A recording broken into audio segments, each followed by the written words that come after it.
All right, Shalom, Israel. Welcome back to Wednesday night class, and good to see everybody in person, and also good to see everybody online.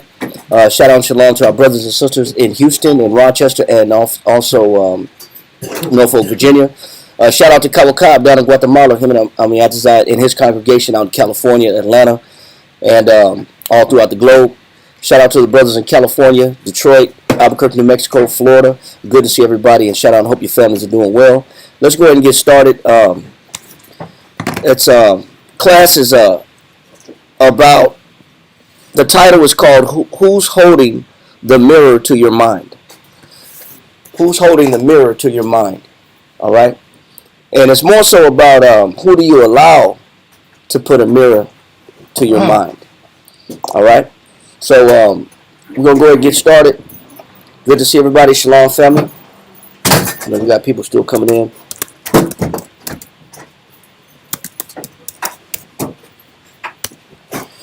All right, let's go ahead and get started. Title of the class is called "Who's Holding the Mirror to Your Mind?" Or more so, who do you allow to do so? It's very critical. All right, let's start off with James first, chapter 1, verse 23, just to kind of make this point.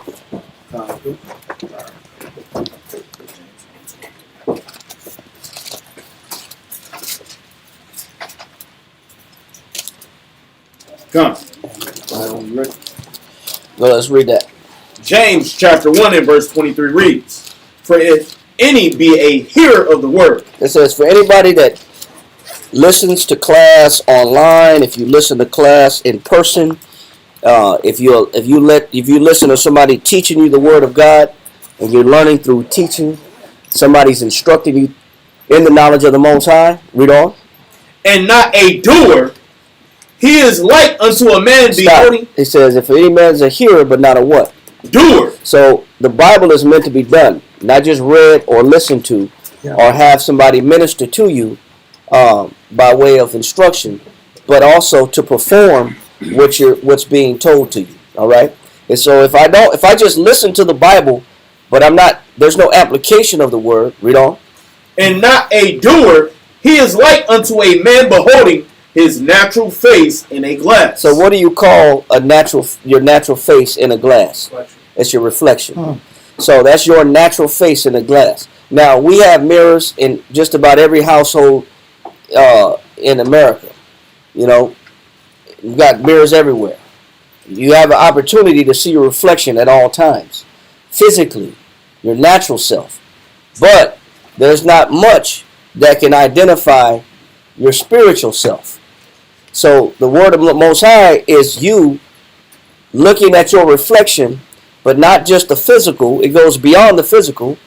It's looking at the spirit inside of you. It's a spiritual mirror to allow to see your spiritual reflection. Read on. Come, verse 24. "For he beholdeth himself." And that's what you do in the mirror. You behold yourself. You check yourself out. You analyze yourself. That's what you're supposed to do with the Bible. You check yourself out with the Bible to see if you line up with what you're reading. You see if you line up with what you're hearing. This is how you analyze yourself. You're beholding yourself. Read on. "And go of his way." But if you don't do anything, you look at yourself or you read about what changes you should make or what you should apply or implement within yourself, and you make no changes whatsoever, you go with your way. Read on. "And straightway forgetteth what manner of man he was." So the Bible is to show you who are you on the inside, just like a mirror is to show you who are you on the outside. So the mirror, the biblical mirror, has a deeper connotation to it. Read on.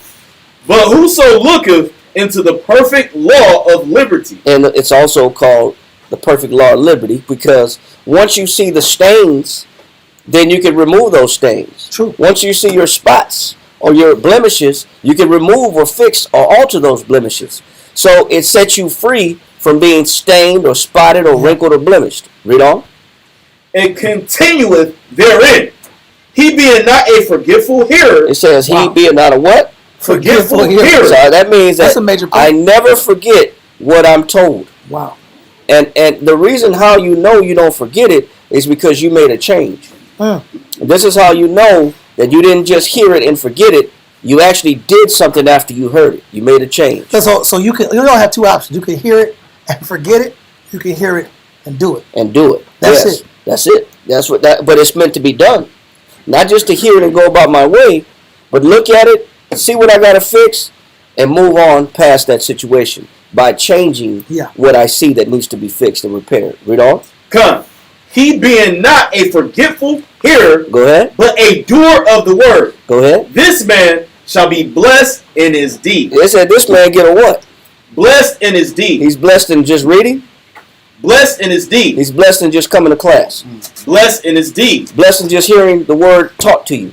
Blessed in his deed. The blessing comes when you do what? Deed. Deed is actions. It's when you make the adjustment. That's where the blessing comes in at. Deed. That which is done, acted, or affected. A fact. An achievement. Yeah. A power of action. So it's showing you that it's not just listening to words being taught, but actually I'm actually changing and doing the things that I'm reading. Right? Now who is to help me do that? Give me Hebrews 13 and 17.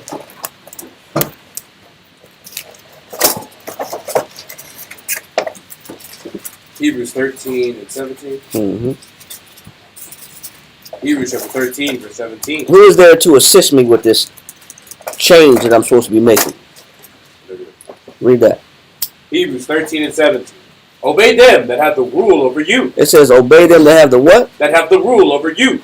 It says, obey them that have the rule over you. Read on. And submit yourselves. And do what? Submit yourselves. It says, so there's individuals that the Most High put around me that are there to assist me with this adjustment. They're there to assist me with these changes. And this is what the Bible says is they have the rule over you. It's like, yeah, but that's still strong right now. So he said, obey them that have the what? Obey them that have the rule over you. yep. Go ahead. And submit yourselves. Go ahead. For they watch for your souls. It said because these individuals are doing what? For they watch for your souls. So they're helping you identify the flaws in you, and that's their way of giving us assistance to our souls. Remember, the mirror, the physical mirror, only goes far as physical nature. But there's others that the Most High put in front of us that are there to identify spiritual defects and changes. The physical mirror, we can see discolorations, Yep. spots, wrinkles, Mm-hmm. sleep in my eye, Modifications, things that need to be modified. Hair's not perfected, clothes not straight. But that's as far as the mirror goes. It don't really go no deeper than that. It can't tell you what's on the inside of you that's wrong with you. It's limited, right? So the Most High gave us individuals that can do what? Read.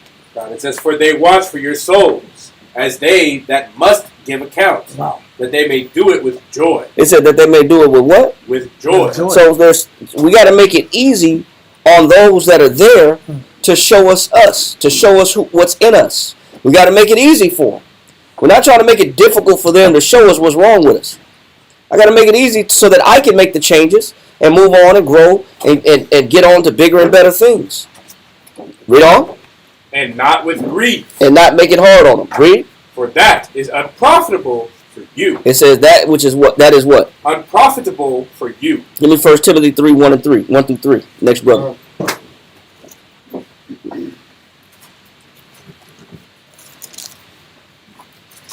1 Timothy chapter 3, verse 1. This is a true saying. Go ahead. If a man desire the office of a bishop, Go ahead. he desireth a good work. Read. A bishop then must be blameless. He got to be what? Blameless. You know what's difficult about pointing somebody in a direction where you're showing them their faults? Naturally, what are they going to do to you? Try to point the finger back at you. Yeah, exactly. They're going to point. When you're trying to make adjustments spiritually with people and help them make spiritual adjustments, the first indicator of their objection is to say, why are you telling me that these things are wrong about me when I could see these things wrong about you? So the finger pointing game immediately begins. So because the Most High knows this already, He knows the nature of us as people, and we're going to naturally start mudslinging, and we're going to naturally start stacking up. I got chips against you, you got chips against me, no problem. You can point out my flaws, I can point out your flaws. The Most High knows this is a natural, deflection. So he says that when you're in a position as a leader to point or identify people's spiritual flaws, you got to try as much as you can to not be guilty of those same particular flaws, because it's going to make your job even that much harder, and it's going to make that person be much more resistant to change. They're going to be very resistant to change when they can see you, or if you're guilty in their eyes. So the objective to counter that is to be blameless. Read. A bishop then must be blameless, the husband of one wife. Go ahead. Vigilant. Go ahead. Sober. These are requirements of leaders. When you're the leader is the one holding up the mirror to people's spirits. So if you're going to be holding up the mirror to people's spirits, then you can't be guilty of these things. You got to eliminate these, and these are necessary requirements for holding the mirror to somebody's mind. You got to be aware on all sides, which is vigilant. You got to be blameless, which means you got to make sure you eliminate as much faults as you can. He says you can't be influenced and intoxicated and not sober. What else? Of good behavior. And your behavior got to be what? Good. You know what? The conversion rate is going to be very slow if you got bad behavior, but you're trying to tell people what they need to change. That conversion rate is going to be very slow. It's going to be hindered. Because they're going to say, well, look at you. Look at what I see in you. Why should I listen to you? I can see all the dookie and the dirt in you. I can see all the things in you that's wrong with you, that's foul. Why should I change? Why should I listen to you? The Most High knows this. That's why he says you got to be blameless. You got to be vigilant. You got to be sober. You got to be what? Of good behavior. You got to make sure your behavior is good. It's hard to convince somebody to change if they can see flaw.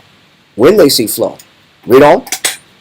Given to hospitality. And these are requirements. Being hospitable. Read on. Apt to teach. Apt to teach. Qualified to teach. You know the word of the Most High well. Read on. Not given to wine. And you can't be under the influence. Either the influence of other things, where other things are more important than the job at hand, which is helping people make adjustments. That has to be priority. Or you just can't be under the influence of wine, literally, where you're a drunk, where you're not clear in the mind. These are requirements necessary to be holding somebody's mirror up, the mental mirror, to say, hey man, look at your mental flaws. Look at what's wrong inside of you. These things the Most High would like for you to adjust. You can't be intoxicated. Read on. Nor striker. You can't be quick, aggressive, quick to strike. Read on. Not greedy of filthy lucre. The intention is pure. It's not about money. Read on. But patient. You got to be patient. What else? Not a brawler. Not a brawler. Forceful. Read on. Not covetous. And not doing it because you want something out of the deal on the back end. So these are the requirements necessary to hold up a mirror to somebody. This is what's necessary. You got to be qualified in these arenas in order to hold up a mirror to say, man, the Most High, we want you to make these changes. This is what you got to check within yourself. All right? Let's go to Romans chapter 2, verse 19 through 20.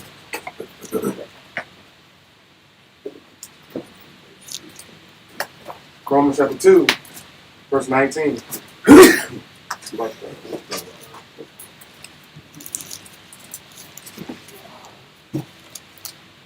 Romans chapter 2, verse 19. And art confident that thou thyself art a guide of the blind. Yeah, we should be. We should be, as anybody that's doing this job as a leader, as a bishop or leader of a church, as an elder, as a teacher, as an instructor, you should be confident in what you're doing. You want to be confident in what you're doing. You don't want to be unqualified to do it. He said, but there are certain approaches that must be taken. He says, are you confident? Read. And art confident that thou thyself art a guide of the blind. Because the people that you're holding the mirror up to, they're what? Blind. They're blind because they don't see their faults from within. They can see their physical faults if they're not blind literally. but they don't see their issues on the inside. All the Most High's children got issues on the inside. We have inner issues that need to be repaired. We got inner things that are broken. There's something wrong with all of us. But they're blind. You got to help them see. You got to be of assistance to them. Read on. A guide of the blind, a light of them which are in darkness. And they're in darkness. So you got to be inspiration, motivation for insinuating or inciting somebody to change. That means you got to be the change that you want them to be. They got to see it in you. You're their inspiration. You're their motivation. You don't want to be a hypocrite telling people to do something that you don't even do. So in order to defeat that, and you inspire people by leading the charge of change. That's how you inspire people. You keep making adjustments. You keep making changes. And that inspires and motivates other people to make those same changes. Because that's what a guide does. That's what a light does. That's what an inspiration does. Read on. Verse 20. An instructor of the foolish. And you got to instruct what? The foolish. So that's part of the job of a leader, a teacher, a guide, a father, a mother, a husband, a wife, to children. You got to instruct. Because you know what? You're trying to change and adjust people from the inside. Read on. An instructor of the foolish. A teacher of babes. It said you teaching what? Babes. So can a babe help themselves? Right. Babies need attention and they need assistance for everything. Babies can't even hold their neck up. They can't even hold their own bottle. They don't even have the coordination and the motor skills to hold their own bottle. That takes time. You know, you got to prop up. You got to take a little towel and roll it up and put it under the bottle and prop it up so they can drink. Yeah. You got because they don't got the coordination yet to snatch the bottle. But they get old enough, they'll snatch the bottle from you. They'll ask for it, they'll snatch it, and they'll drink it themselves. I remember my first son would drink the bottle in the back seat and throw it at my head. And he liked to do that. I realized he was actually targeting me. You know, as a way of laughing. He thought it was funny just to finish his bottle and chunk it at my head while I'm driving. Yeah, like he's scoring baskets, man. But that became like a little game, dodging his empty bottles. But until they develop, they're gonna need assistance in every way. But that's no different than dealing with a physical baby to what you're gonna be dealing with full-grown adults. Full-grown adults, when it comes to making spiritual changes, are still spiritual babies. They're still babies. As big as and old as you think they are, they don't know what they're doing. That's our people. As grown as they may be, physically and in age, they are babies in the spirit. And so our job is to be guides and help make changes to individuals that are spiritually babies, not physically. Read on. Romans 2:20. An instructor of the foolish. A teacher of babes, which has the form of knowledge. It says, yeah, but we're the ones that's supposed to have the form of what? Knowledge. We're supposed to have the form or the fashion of what knowledge, God's knowledge looks like. We're supposed to have the form or fashion of what the knowledge of God looks like.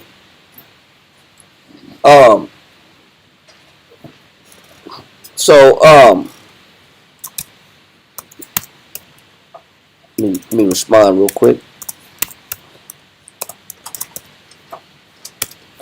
And we're supposed to have the form of knowledge and set the tone and set the pace and the example of what a leader is or what adjustment looks like. Read. Which has the form of knowledge and of the truth in the law. And we're supposed to look like we got the what? The law. The truth. We got to look like we have the truth. We have to embody the truth and embody the law. Why is that so important? Why is that so necessary? That you embody the truth as a leader.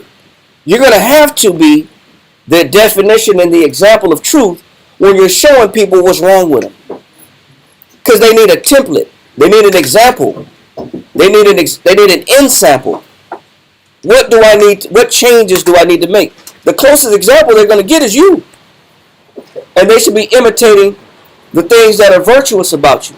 As us as leaders or anybody in a leadership position. Read. Verse 21. Thou therefore, which teachest another, teachest thou not thyself?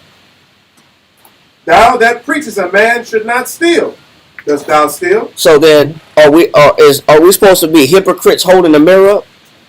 You know when you hear that, you hear people say, "Don't be like me, be better than me." Yeah. Why would somebody tell you that? Say again? Because they've accepted failure. They've already accepted failure, and in their mind, they ain't gonna get no better. They're done changing, and they're done developing and growing. In their mind, they'll say, "Don't be like me, be better than me." That's not what the scripture says. The scripture says that as a leader, you're supposed to be what they want to be. You're supposed to be what they're looking up to in order to become. You want to be the example. You want to set the tone for change. You want to be the definition and motivation for being adjusted and being modified. That's what we should want. We don't want to look like hypocrites. So the Most High gives the leaders a particular position, and there's a requirement for any leader to hold up a mirror for other people. You gotta analyze yourself. You got to do a healthy assessment of self. All right. So as to not be hypocrites, right? Now give me what verse was that? Verse 21. All right, give me Romans chapter 3 verse 20. We got it up here on the side. We just want Romans 3 and 20, and let me jump over to 1 Corinthians. Romans chapter 3, verse 20. Therefore, by the deeds of the law, It says when you're showing somebody the law, and you're showing people the law as far as making adjustments in the law. Remember, the law is like a mirror. It's a spiritual mirror. So the law is telling us what changes we got to make. He says, read it again. Romans chapter 3, verse 20. Therefore, by the deeds of the law, So by the deeds of the law, by showing people what changes they have to make according to the law, what's right. Read on. there shall no flesh be justified in his sight. Go ahead. For by the law is the knowledge of sin. So is just you reading the Bible enough? No. Is just us listening to a sermon enough? No. Is just us watching a class enough? No. Is just us listening to brothers dropping verses, is that enough? No. Is me listening to K-Love enough? No. Christian radio, is that enough? No. Is me listening to gospel music, is that enough? Is me listening to battles online, knowledge battles with different camps, is that enough? No. What the law is for. What is the law for? What is the purpose of the law? For by the law is the knowledge of sin. What is the purpose of the law? For by the law is the knowledge of sin. What does that mean? Yes, sir. It exposes what you're sinning at. Yes. Anybody else? He's correct. Yes. It's made to make you aware of your flaws and your shortcomings. You get to see what's wrong with you. That's what the law, that's what this mirror is for. Yeah. It's to show you what's wrong with you. You had your hand up? Same thing. Same thing. So there's a purpose behind the law. Listening to it is not enough, but it's made for a reason. It's made to show you and what's wrong about you, what the ills are about you. The law has a purpose. But the law alone, somebody listening to it alone, is not going to make them righteous. It's made to identify the issues. And why would you have to harp on this point so much? Why would it be necessary? Why would it be necessary to harp on this point? Just showing the duties of what the leaders are for. They're there to demonstrate the law, to put the law in motion. to enact the law, to establish the law, to be examples and templates of the law. Of what it looks like in action. In action. Yeah. Because when you're dealing with a babe, they don't know no better. Our people don't know no better. Our people need help. They need assistance. And a lot of times our people run to their own interpretation. Right.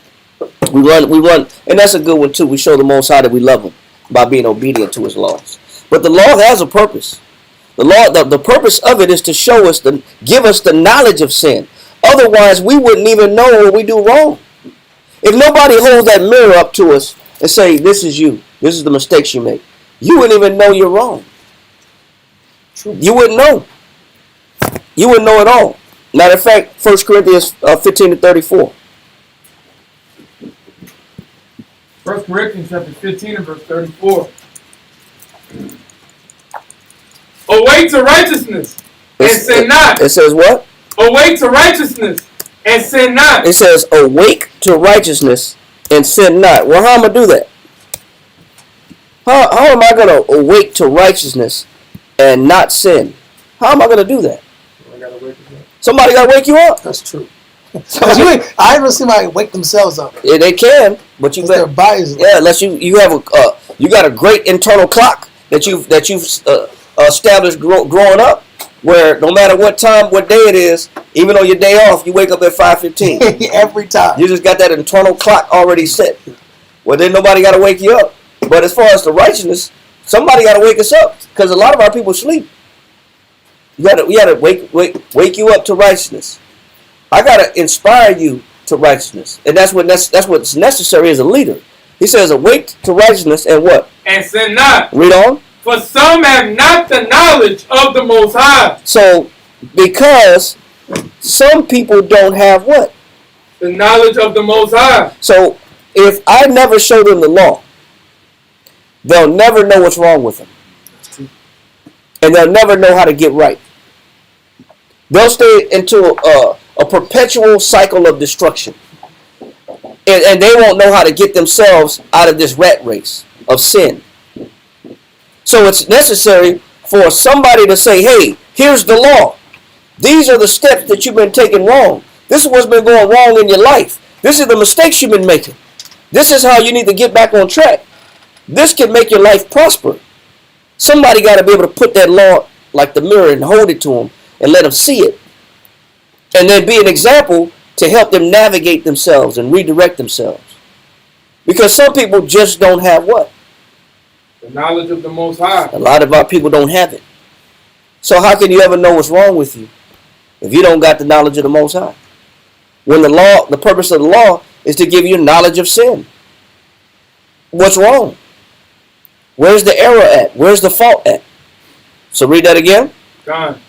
1 Corinthians chapter 15 and verse 34. Mm-hmm. Awake to righteousness. Read. And sin not. Go ahead. For some have not the knowledge of the Most High. And so, because some people, and that's not some people, that's a lot of people. A lot of our people don't even know what's wrong with them. We don't even know what's wrong with us.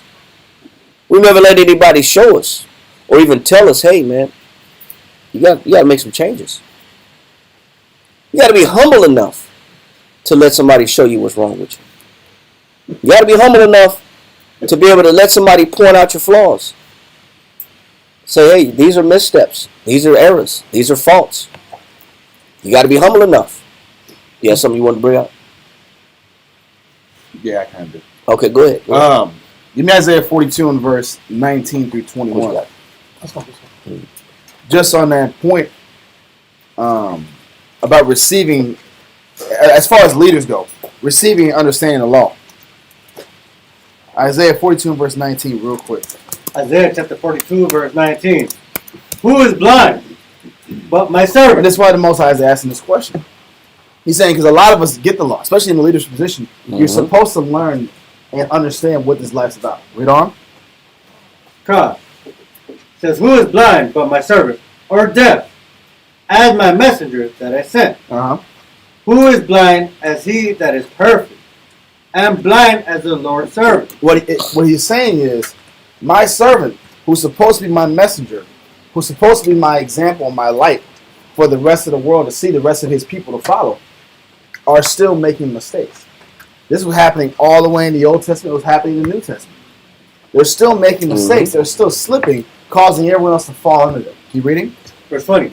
Seeing many things, but thou observest not. Yep. Opening the ears, but he heareth not. Seeing many things, knowing many things, but still can't enact what they know, what they see. This is why Christ said in Matthew 23, you see the Pharisees follow what they do, but don't.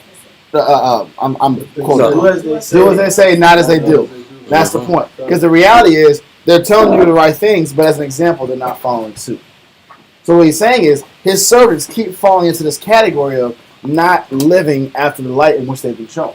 But Christ wasn't that way. Read on him.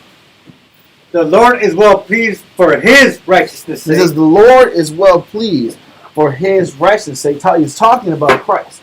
When Christ comes back down, he's going to be the example of what righteousness was supposed to look like in the beginning, of what the law was supposed to be looking like in the flesh.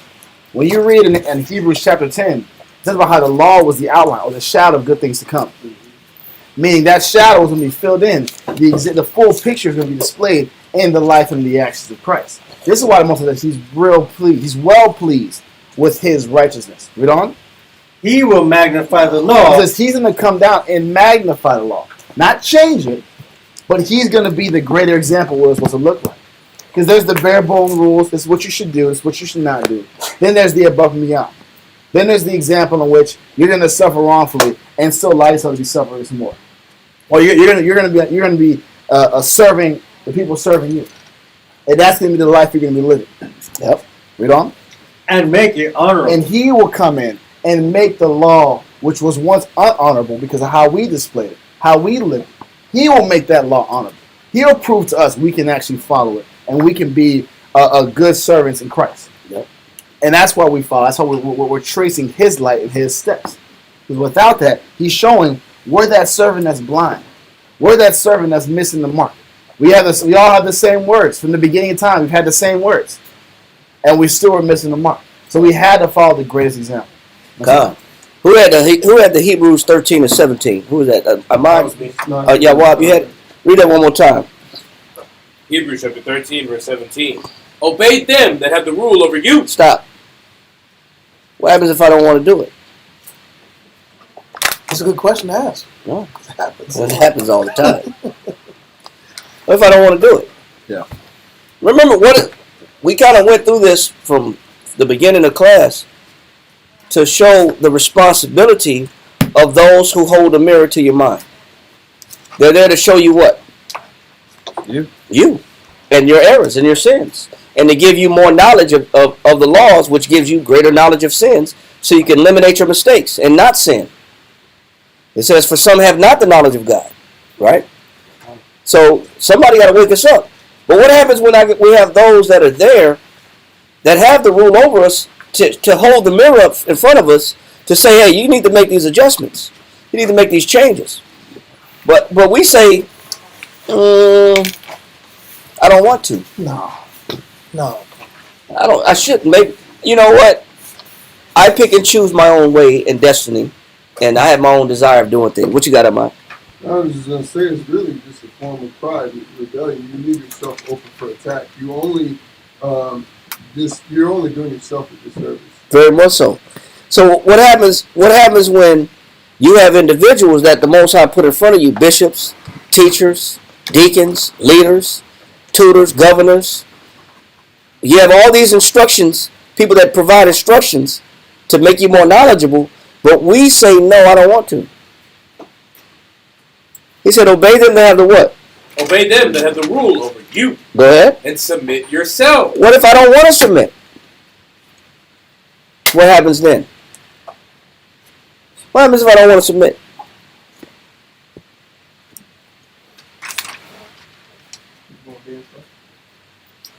If I don't want to submit, the Most High has a next step.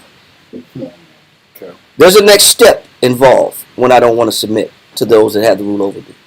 Yes, sir. You eventually have to be removed from the body because you become cancer. Not yet. I'm jumping ahead a little bit. Not yet. Okay. Ecclesiastes, what you got? Well, I'm just thinking of like a job process. You get, a verbal warning, then you get a write-up, then you get disciplinary action after that. Yeah. Get Ecclesiastes 38 and 15. What's the next step when I say no? Once I say, hey, I got what you got, Moselle? We will not. Is it a fact when they're in that mode? The Bible says that they're just not educated enough. They need to read more. Well, yeah, they do. But what happens when they're not listening to the education and they're educators? What happens if they're not listening to those that are there to hold the mirror up to say these are things that's wrong with you. These are the changes you got to make. But they said, no, I don't want to. Yeah. And I'm resistant to that information. How can you read if you haven't been taught? Read about that in Isaiah 28 or 29. Well, you can't even just because the easy answer is they got to read more. They got to study more. Well, if you're not listening to the teachers or the leaders that are showing you what these words mean on paper, they said they got to be weaned from the milk and drawn from the breast. So what happens? They don't want the milk. They reject the milk. So there's something the Most High has to do. There's steps to things that the Most High does to reinforce the changes. So we're in a process. Yes, very much so. Each and every one of us are in a process. Read 38 and 15. Come. Ecclesiasticus chapter 38, verse 15 reads. Yeah. He that sinneth before his maker. So remember, the leaders are there to give me knowledge of sin. So I can make those changes and adjustments. So I can awake to righteousness and sin no more. But when I don't want to follow and I don't want to listen to those tutors, governors, deacons, bishops, elders, all those ones that the Most High put in front of me. The Most High said, okay, I put these elders there. I put them that have the rule over you there to assist you in waking up and seeing yourself so you can eliminate your mistakes and flaws. Since you don't want to listen to them, we got to go to step 2. What's step 2? He that sinneth before his maker, let him fall into the hands of the physician. Now you got to go see what? A physician. What's a physician? Doctor. A doctor. Well, why would a well person go to a doctor? Because Does a well person go to a doctor? Oh, you're supposed to. You're supposed to do annual checkups just in case. That's supposed to. That's an ideal situation. If you don't, that's when you get the sudden bad news. Well, if you're into being humble enough for a doctor to tell you that your cholesterol is high, and I figured you're humble enough to get a blood test and say, hey, your sugar levels are through the roof, man. Yeah. You're kind of pre-diabetic. Yeah. You're tiptoeing on diabetes. Yeah. But we're tiptoeing. Yeah.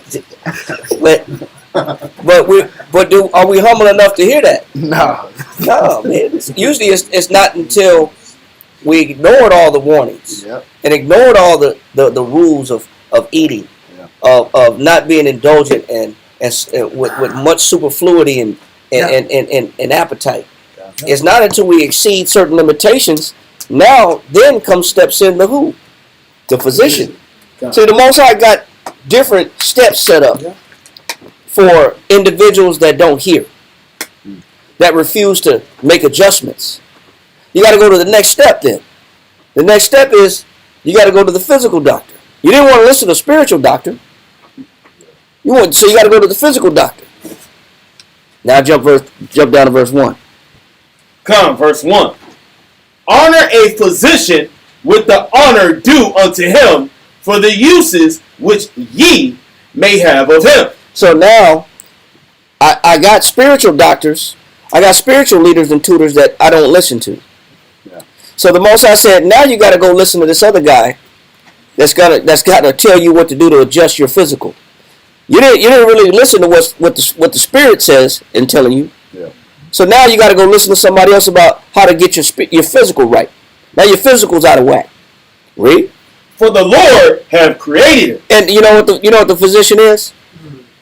Even though it's another step that the Most High must take to get your attention, It's still mercy. It's still mercy for somebody, for the Most High to even provide somebody to listen to make adjustments and make you well. It's still the Most High's mercy. Read on. Come. For of the Most High cometh healing. It says, because of the Most High cometh what? Healing. But why am I in this position to begin with? Because I'm not here. Because no. Because Because I didn't want to eliminate my sins. I didn't want to remove my faults.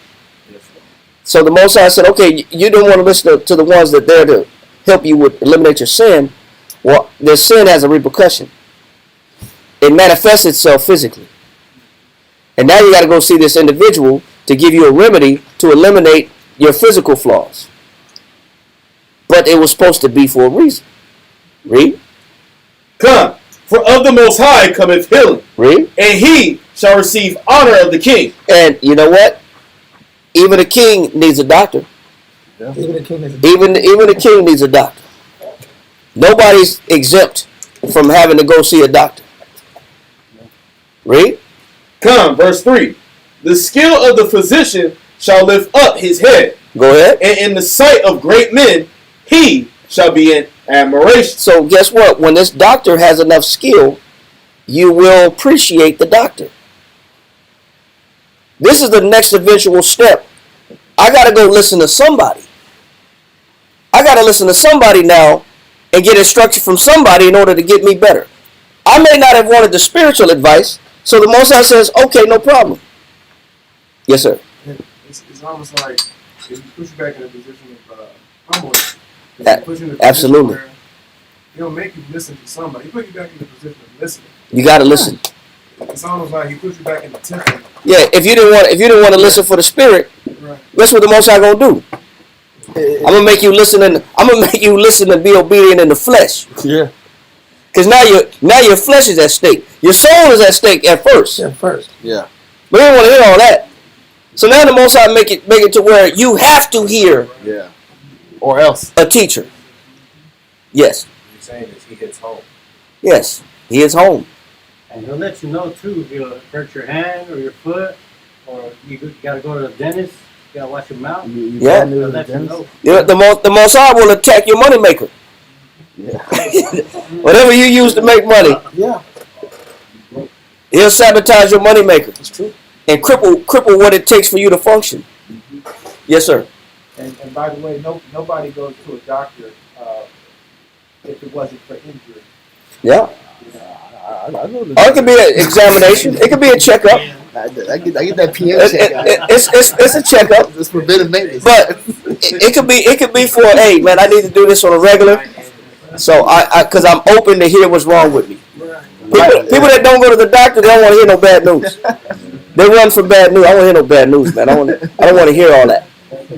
You got a drill in my mouth, It's too late. and every time I come in here, it's about removing something. Yeah. I got to take something out, and then I got to have insurance and a copay, and I got to. Oh man, it's too much. Yeah.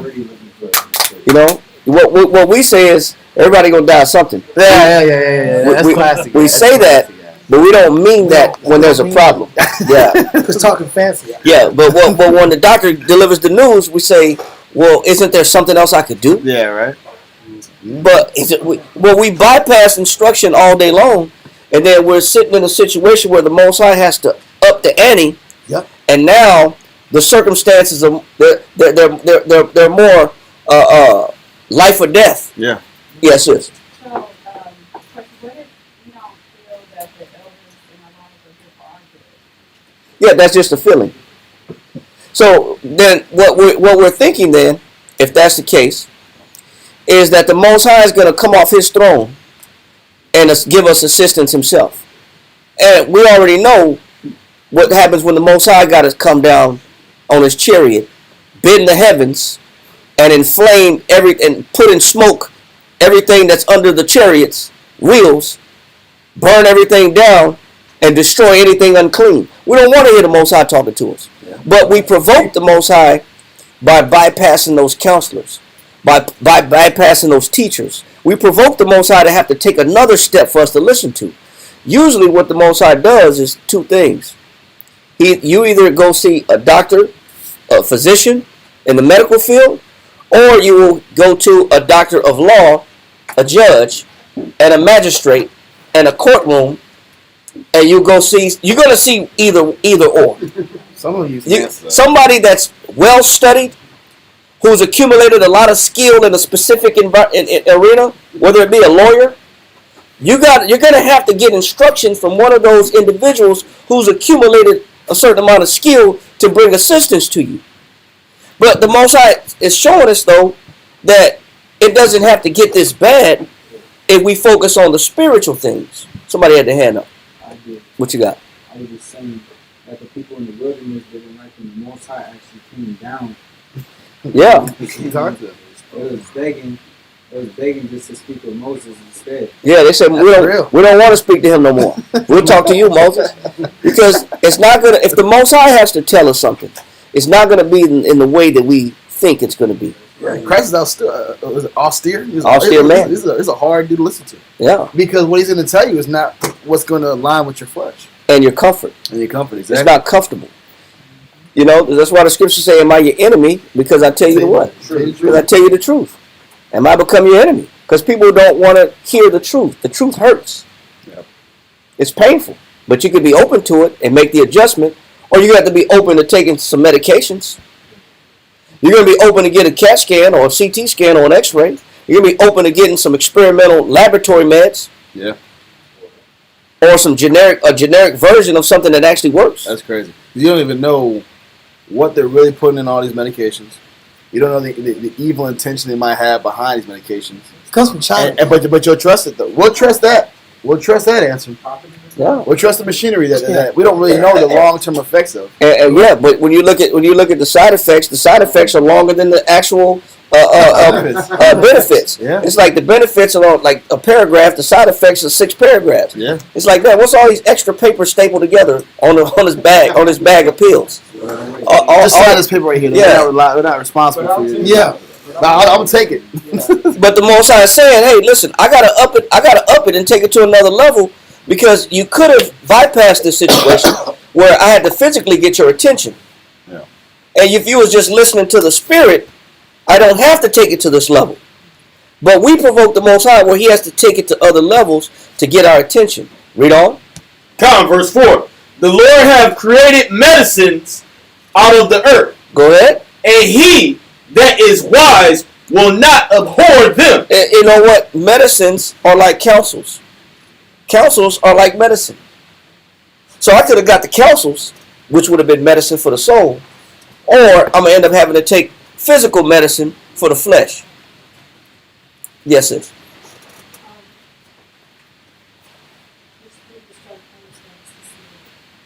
Are you saying one of the ways that I can use and thing that I need to, with the people that are in my life, the personal success. And if I come back and say, you're not the right person for me or what I need, but then I find myself going to the doctor, that's a sign that the person that the most I am in my life was the person for me. It's a sign that I'm missing the point somewhere. Because, you know, the truth of it is, when you have those that, if the scripture say, obey them to have rule over you, right? Yeah. Brothers that have rule over you, or sisters, or for speaking for sisters, we have elder sisters like we have elder brothers. They're going to pinpoint things that you need to make adjustments on. Whether it's diet, whether it's habits. Sisters will tell another sister, hey, sister, you drink too much. What happens if I say, you're not the person to tell me that? What happens if brother say, brother, you bad with money? You are no good with money, brother. What happens if I tell that brother, you're not qualified to tell me that? Yeah. You don't tell me what to do with my money. I earn my money. Yeah. I earned this money. You didn't. That's what I'm saying. Right, Ted? We out of here. That's what I'm saying. Now I'm using, because I... That little Bobby Brown right there. Somebody laughing. So I'm saying, like you were saying right now, if I'm seeing, you're telling me that I'm not good with money, but I'm clearly seeing you're not handling the money. It's like, what does that have to do with one have to do with the other? Right. If you're looking out for me, what does that have to do with you? Right, but I will use to say, I should listen to you. well, you know what? That's listening is a beautiful thing. If we can come down to it and humble down enough. But we determine what we will listen to and what we won't listen to, and who we'll listen to and who we won't listen to. We determine who our elders are. I'll listen to a guy on the internet, on a blog, that don't know me, know my situation, faster than I'll listen to somebody that actually has been watching me for 6 months. But if this dude says it on this blog, man, that's facts. Must be true. Must be true. Got a million views. He got 1 million views, and look at all his followers. He's got to be speaking the truth. Yeah. But I'll listen to that. Yeah. Pull scripture? Yeah, come on. Isaiah 30 and 10.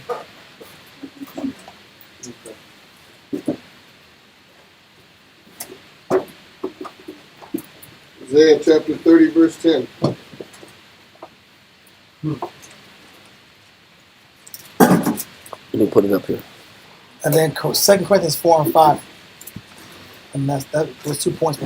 God, Isaiah 30 and 10. Be there. Which say to the seers, see not. Now, seer is an old term for prophet in the ancient times. Prophet's already an ancient concept. A seer is an ancient concept. Mm-hmm. So what is it saying? From the very beginning, even when there's Noah's time, people were saying, see not. I don't see this, man. Don't tell me bad news. This is from Noah's time. Yeah. Because a seer is an ancient term for prophet. Yep. So a teacher, a prophet, whatever it is, they told the seer, they told from the very beginning, we told them do what? See not. Don't see this. Don't examine this. Don't point this out. Read. Mind your business. Mind your business. Read. And to the prophets, Read on. prophesy not. And to the teachers, I don't need you to teach me this. I don't think you're qualified to teach me this or to say this. That's the next conversation. Read on. Prophesy not unto us right things. Then it gets to the point where people say, listen, I admit I have flaws. Yeah. Because it's irrefutable. What you're saying is irrefutable. We all got flaws. That's what they speak But about. I don't want to hear that right now. Yeah. I don't want to hear this right now. This is not the time to tell me this. Now it's not about if you're right or wrong. It's about this ain't the time. Read. Speak unto us smooth things. I really want the medicine with a sugar capsule. I want the medicine that you're telling me. Can you say it different? Can you say it with a different tone? You start tone policing people. Can you say it a different kind of way? I just don't like the way you said it to me. Now it's not about the message. It never was about the message. No. It's about how you make me feel. Delivery. We're more sensual in how we receive the information versus valuing the message. Read. Prophesy not unto us right things. Speak unto us smooth things. Read on. Prophesy deceits. Do what? Prophesy deceits. We really want someone to tell us something deceptive because the heart is deceptive. We want somebody to make us feel good, which is natural. We want pleasure. But guess what? The pleasure is not enough to inspire you to change. That's why the church is full, but nobody is getting fixed. Next point. Next scripture. 2 Corinthians chapter 4, verse 5. Uh-huh. For we preach not ourselves. So the real point, a good counselor is not going to make it about themselves. A good teacher is not going to make it about themselves. So if I'm receiving a message, I should know the messenger. The messenger is not about them. They're not reaping the benefit. Oh man, I can see if a person said, "Yeah, you need to go ahead and get that money over there as long as I get 10%." Then I can see the question. But if they're not getting 10% of what your income, well, they're not getting any kind of like, "Oh, buy that car right there." Residual or kickback. So you can pick me up. Yeah. You know what I'm saying? Yeah. I think you should get that car. Yeah. Because I need to ride. There's no way that it relates to their benefit. Read. For we preach not ourselves. We do what? For we preach not ourselves. Meaning it shouldn't come from a person's personal opinion. It should come from the scriptures. Read. But Christ, the Lord. So the only thing I can say is, does this person's message match anything that Christ would say? And if Christ would say it, or Christ would point it out, then I should take it serious. And we've had enough classes to know. We should have enough classes. Yeah. Oh yeah. To know about Christ's message. Or is this person just saying this because they want me to change? They're reaping the benefit, or is it the Most High using this person as a vessel to say These things need to be identified that I need to make adjustments on. I can say this person is just a human. This person is flawed. I don't listen to people like you. I can say all these things, but that doesn't allow me to get the seed or the seed water that the Most High put in me. Yeah. Somebody got to water the seed. That's true. And we don't let people water the seed. You got the truth. You listen to the Bible, but do you let people motivate you to change? Or you just, man, I got the truth. Leave me alone. I know who I am. I'm an Israelite. Okay, good. That's not enough. Being an Israelite is not enough. Read on, my Willa. Gone in Ecclesiastes. Ecclesiastes chapter 38 and verse 4 reads, "The Lord hath created medicines out of the earth, and he that is wise will not abhor it." Read. Verse 5, "Was not the water made sweet with wood? Go ahead. That the virtue thereof might be known?" He says, he's saying that I didn't want to depend on the counsels or the teaching. He says, so instead, he says, I gotta live by herbs. Now, herbs have to be my medicine. He says, and the herbs have potency. That's why he says, was not the water made sweet by the wood, that the virtue may be known? What he's saying is, there is strength in the herb. So now the only thing allowed for me to heal is by way of some herbs or some plants or a combination of herbs and plants and their potency to get me better when I didn't have to go this route. This was an unnecessary step that I didn't have to take. I could have got the law and already read that pork was no good. Yeah. Why do I have to get like toes amputated and then now have to wear compression socks for the rest of my life? Yeah. With silver copper lining in them. This is good for your circulation. Because it's good for circulation. Now I got to wear copper lining socks for compression to keep my blood flowing back up. When I could have just read the law and realized pork was no good. Yeah. I could have saved myself a doctor visit. I could have saved myself a surgery. I could have saved myself some pills. I could have saved myself some blood thinners. Why would a person reject the law just to have to go get some herbs? That's actually backwards. Yeah. Right. Now I got to take a mood stabilizer. Yeah. I could have had somebody could have been telling me, hey, brother, you need to moderate your anger and your emotions. Yep. Now I got to go depend on a cocktail of mood stabilizers and inhibitors that promote antidepressants. Yeah. Come back in 3 months. We'll see if it's still working. Yeah. If not, we'll make an adjustment here. So we got to increase the dosage. It's still a mystery. Like it's still a cocktail that we're trying to figure out if this cocktail works better than the last one. We're still trying to figure it out. So now I could have got the laws of the Most High would have prevented a lot of these things. But instead I reject that and still have to go get some counsel and still have to now it's not that the wood is no good or the herbs are no good. They are good. But they're only necessary because I rejected wisdom from somewhere else. Or now I got to go to AA classes. Or I got to go to NA classes. Or I got to go to anger management classes. I could have had the Bible, but now I got to have somebody tell me, hey, you need to take these herbs, this cocktail. Yes, sir. It's like that also is symbolic as well. Like you see how you have to go and be fed something to get healing. That's how you should be looking at your counselor. You have to go to them to also be fed. Like it's symbolic of what you should have already been doing. Hey, you know what? I'm not gonna knock no herbs. I'm excited. I got some herbs that just came in the mail. Yeah, with righteousness, they're great. Hey, Dr. Yaki, man. No, I know he don't like them. I ordered some herbs from Dr. Yaki, man. You know, there's some. Tight, man. Listen, bro. Patrick Johnson thinks I'm gonna say this. I got some wormwood. I got a parasite cleanse. You know what I think? What you got? What'd you say? Get those boys out of here. It's pumpkin seeds for that. Because we don't practice or rehearse, we get practice on. Yeah, man, that's a great point. Say that again, Amiati. So because we don't practice or rehearse, we go and get practice on by these physicians. Yeah. They practice on us. But you know, I got some herbs because you know why I got some herbs? Because I feel like I need a parasite cleanse. What do parasites feed off of? They feed off something special. Say it again. Say it again. So would I need to order some wormwood and some herbs if I don't intake too much what? Sugar. Graham crackers in there. Graham crackers, bro.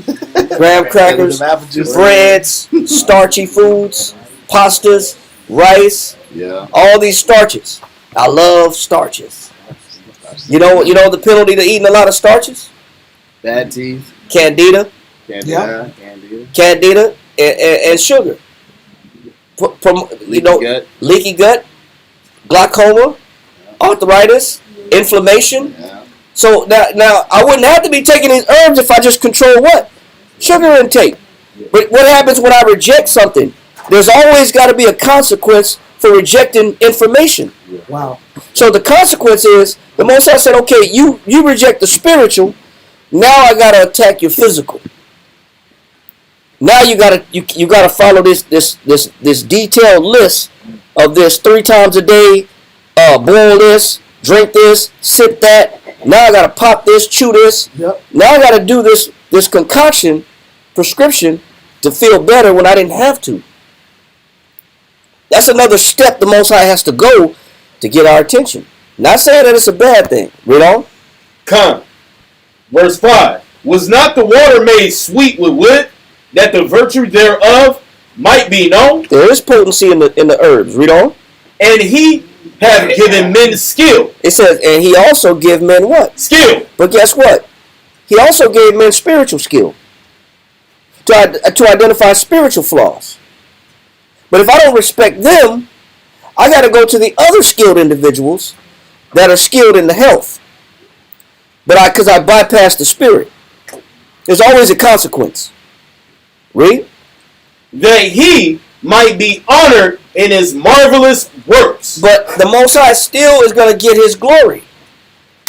If the Most High doesn't get his glory by way of his teachers and elders and prophets and leaders, he's still going to get his glory by way of his doctors.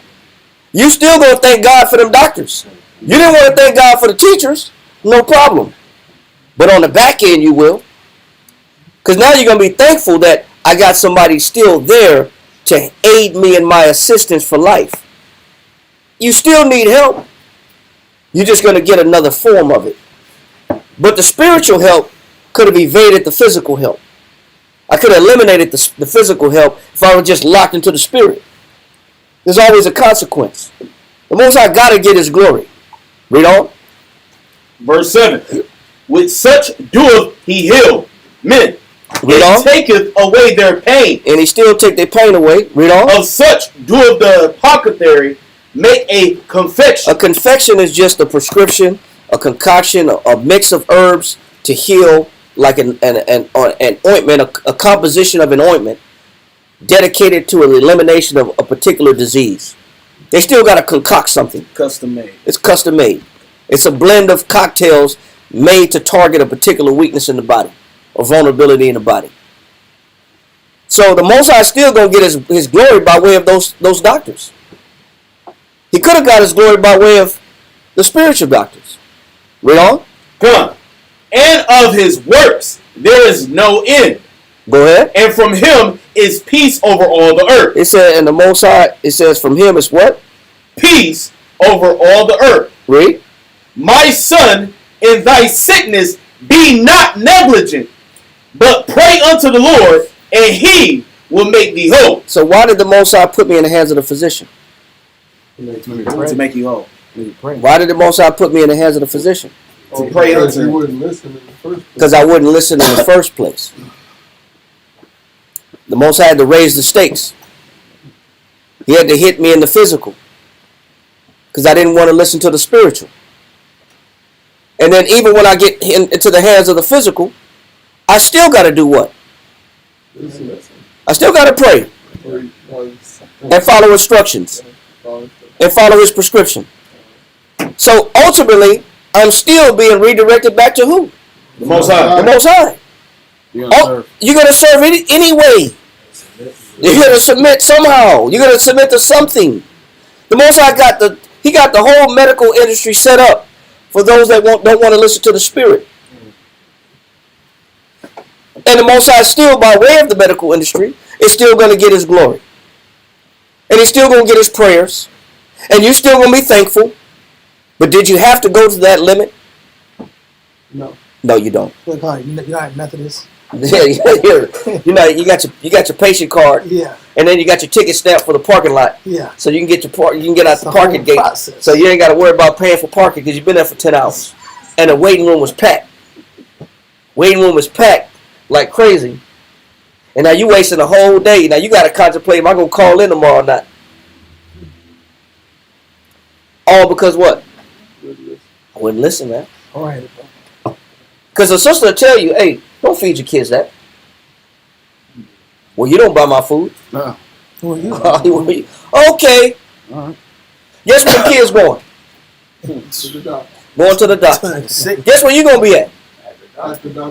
Not at work. You going to be at the... You going to be trying to get to the clinic, man. Yeah. What's that damn clinic around the corner? It's Alpha Clinic. They're not cheap, but it adds up. That damn that Texas clinic, what's that? Texas Med Clinic. Texas Med Clinic, bro. You over there trying to slide in there real quick, get it in and out. I don't feel like waiting in the waiting room. I don't want to be in there all day. I'll just slide to the clinic real quick and pop in and pop out. Do they have an app? Yeah. Yeah. Try to cut the waiting line. But you know what? The Most High said, I'm going to still get my glory, and you're still going to pray to me one way or another. Yeah. You want to do this the easy way or the hard way?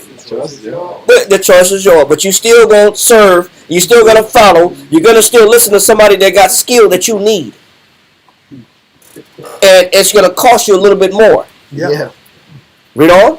My son, in thy sickness be not negligent, but pray unto the Lord, and he will make thee whole. Read on. Leave off from sin. Stop. Why am I in the hands of the doctor to begin with? Because of sin. What does it have to do with bacterial infection? Yeah. Infection. Right? What is what is it down streptococcus or the damn strep throat? Yeah. Streptococcus virus. What does that got to do with what is it the damn what's that one, the real pop, influenza A? Oh yeah. That's the most damn the most common virus. And what does influenza A got to do with listening to scriptures? Shoot, I tell you That's what. a good question. I got an answer for that. What's the answer for that? The answer to that is, when I got it at least, I got it, I think it was in January. I was not praying. I'll tell you what, I was down for 5 days. I was doing a lot of praying, a lot As a of matter of reading. fact, you did say that. I love it, bro. I'm telling you, you start reconsidering a lot of things. I mean, I really care about all this extra thing I'm doing, man. All this working out and doing this extra fun stuff, man. I'm gonna pray. I'm gonna be here praying and eating this white bread out. It was a beautiful reminder. It was 5 days. Great, 5 days. Very humbling experience. 5 days of humility. Yeah, I can't get out of bed at 103 temperature. Feeling weak. I feel like a little boy again. Yeah, nauseated. Yeah. You know, you got the double dragon. Oh my God. You know, you coming out of both ends. Yeah. So you know, he's sick as all outdoors. But you know what the Most High do? The Most High said, "Hey, no problem." Most High rub his hands. I got something for you. You know, you don't want this. You don't want this instruction. I got some other people that's gonna give you some instruction. Yeah. You don't want this counsel, which is medicine. I got another counsel for you. It's called a prescription. Yep. It said all of it is because of what? Sin. Yeah. It's all brought on by sin. All of it. I could have evaded it. Yeah. Read on. Leave off from sin and order thine hands aright. Now the Most High said, get my hands back right. Now, who is there to help me get my hands back right? The Most High. Nope. The teachers. Now I got to go back to who? I got to go back to the people that I've been running from the whole time, that's been holding this mirror in front of me, that I didn't want to listen to, that I wanted to reject and not follow their counsel. Mm-hmm. So the Most High said, okay, no problem. This is going to happen to you. Your physique is going to get attacked. And now you're going to have to go back, pray back to me, give me my glory, and now go back to those that start back to point A. You got to start back over and go back to those that to tell you to get your spirit right. It's just a big old circle. Just a big circle. Big old loop. You wasted all your time and money. Most of put you on a spiral. It's an expensive detour. You don't have to do all these things. But the Most High got it set up that way. So he says what? Come and cleanse thy heart from all wickedness. Read on. Give a sweet Savior. That's a sacrifice. Read. And a memorial of fine flour, and make a fat offering. Go ahead. As not being. Read. Then give place to the physician. Because the physician has a place too. The physician has a job as well. Read on. For the Lord have created him. So the Most High made the physical doctor, but he also made the spiritual doctor. So if I don't listen to this one, no problem. I'll be forced to listen to this one. They both belong to the Most High. They're both given by the Most High. Read on. Come, let him not go from thee. Read. I'm going to need him like I need the spiritual doctor. Read. For thou hast need of him. Go ahead. There is a time when in their hands there is good success. And when will the physical prescriptions be most successful, or the physical examination come out right, or you hear some good news from a medical facility? Read. Verse 14. For they shall also pray unto the Lord, that they will prosper that which they give for ease and remedy to prolong life. So they have a job to do too. Everybody has a job. Right? Your teacher has the job to hold a mirror to you so that you can follow instructions. If you don't want to hear the teacher's instructions that's holding a mirror to you to tell you what changes you got to make, the Most High says, no problem. I got these other guys and this other staff of individuals that you're going to have to go to listen to. And you're still going to pray to me. And they're elders too. And they're elders too. They're called senior physicians. Senior advisors. Senior staff. Yeah, senior staff. Senior nurses. They're called charge nurses. They run the floor. So you still got to go see these individuals. Either way, you got to come back to me. Either way. Wow. Read on. Come, verse 15. No, that's it. Now I want you to go to Leviticus chapter 13, verse 1 and 2. So we got to go back to Christ either way. You got to go back anyway. You could just save yourself a lot of time and money and just listen and do what you told the first time. Right. Or you can fall into somebody else's hands that's still going to tell you what to do. But it ain't going to be the same though. Get Leviticus chapter. I want you to get Leviticus chapter 13, verse 1. Read that. Leviticus chapter 13, verse 1. And the Most High spake unto Moses and Aaron, saying, when a man shall have in the skin of his flesh arising a scab or bright spot, and it be in the skin of his flesh, like the plague of leprosy, then he shall be brought. Stop. This man got a scab on his skin. He says it's a bright spot in the flesh. Like, if it's similar to, if it looks like the plague of leprosy. So it's manifesting itself in different ways. It's bright, it's inflamed, and it's starting to rise. He says, and it's starting to scab up and blister up. He said that man has to go where? Then he shall be brought unto Aaron the priest. Wow. Stop. How come he didn't go to the physician? Good question. Logically, should he go to the physician? Logically? Didn't we just read that the Most High made the physician? And that we got to give honor to the physician that's due unto him? Did we not just read that the physician will put a composition and a concoction of ointment or an apothecary together that's made out of the plants, out of the virtuous plants to give remedy? Then what does that sickness got to do with the priest? You know why he's explaining? Not all illnesses require a doctor. Some illnesses require a priest. Not all illnesses a doctor is going to help you with. Doctors don't do everything. Some issues are designed for the doctors physically. Some issues that we have are designed for the priests. Now, although this may be manifesting itself as a physical issue, but is it really a physical issue? Some physical issues are what? Are spiritual issues. There's a distinction. There's a difference. A lot of times we spend all kind of money going to the doctor, like the woman in the book of Luke that spent all her living on her issue that she had for 12 years. Yeah. That her cycle for she had a cycle for 12 years straight. Yeah. And she spent all her living on the physicians. And none of them was able to stop the bleeding. Ineffective. It was ineffective. Because some issues are physical. But some issues still physically manifest themselves, but they really are not physical. They are spiritual. There is a distinction. That's why I wanted to stop for a second. Some things that are sick about us, it may look like you need a doctor, but you don't. You need a priest. Read on. It says, Then he shall be brought unto Aaron the priest, or unto one of the sons of the priests. We say, or he got to be, but either way, he's going to where? The priest. Either way it goes, he's going to the priest. Whether he go to Aaron directly, or he's going to the sons of Aaron. Either way it goes, he's going to the priest. Now, what are they going to do?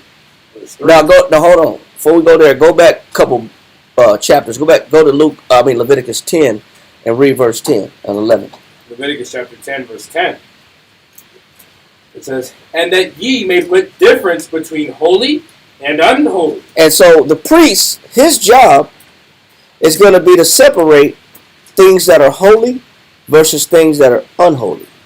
Read on. And between unclean and clean. Because some sins and some sicknesses make a person unclean ceremonially or spiritually. Some sins make a person physically unclean.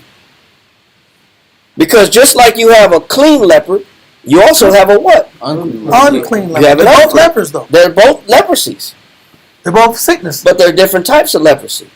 Some are clean, some are unclean. Yeah, that's true. So the priest is the one that determines how suitable you are in the eyes of the Most High, whether you're still ritualistically clean, ceremonially clean, or you're actually physically unclean, but not spiritually unclean. Because there's a difference, right? Now, with that in mind, now go back to Leviticus chapter 13 and read verse 3. Leviticus chapter 13, verse 3. And the priest shall look on the plague. It says, so the job of the priest, because his job is to make distinction and separation. Is this sickness or this illness contagious? Does it require quarantining? Or is this sickness just requires time? There's different types of leprosy. They can manifest themselves different. Right? So, read it again. Leviticus chapter 13, verse 3. And the priest shall look on the plague in the skin of the flesh. And when the hair in the plague is turned white, and the plague in sight be deeper than the skin of his flesh. It says it's deeper than the skin of his flesh. So there's different degrees of this plague. There's different degrees of sickness. And the priest's job is to identify the degree of the illness. That's a priest's job. Did it say he was going to make a concoction right now? Nope. No. It's about identification. It's about identification. That the problem be, you go to the hospital and they can't identify the problem. That's when you get really scared. Well, that's when they got to run more tests. That's what they got to do more probing in you. They're gonna do urine tests, blood work, fecal tests. They're gonna do X-rays. They're gonna do all kind of tests. They're gonna run all kind of tests. White blood cell tests, mineral tests. They're gonna look at magnesium, potassium. They're gonna look at minerals. They're gonna look at white blood cells. They're gonna look for infection. They're gonna run all kind of tests on you because they can't identify the problem. A priest is no different. A priest's job is to see what level of sickness are we dealing with? What degree of sickness are we dealing with? That's what Aaron's job is. His job is to examine the depth of the sickness. How deep is it? How contagious is it? How widespread is it? His job is to identify it. Read that again. Leviticus chapter 13, verse 3. It says, And the priest shall look on the plague in the skin of the flesh, and when the hair in the plague is turned white, and the plague in sight be deeper than the skin of his flesh, it is a plague of leprosy. He says it's spot on. He said, man, when the priest does an examination of the flesh, and he sees that, man, this thing has gone to different sub-levels of skin. You got the epidermis on top, you got the dermis below the epidermis, and then you got different layers of skin even below the dermis. The dermis alone is made up of about 10 different levels of skin. But when he sees that sickness or that illness or that scab has turned white and it's gone deeper than the skin, it's affecting the hair follicle, now it's going subterraneously to the dermis and the fat cells of the skin, the lipid cells, man, this thing is deep. He said, we got to classify this as what? Leprosy. We got to classify it as what it is. It's leprosy. Read. It says, and the priest shall look on him and pronounce him unclean. Once the priest does the examination, then the priest has a job to make a pronouncement. What this word pronounce means, it means to declare or affirm. Or in layman's terms, to classify something.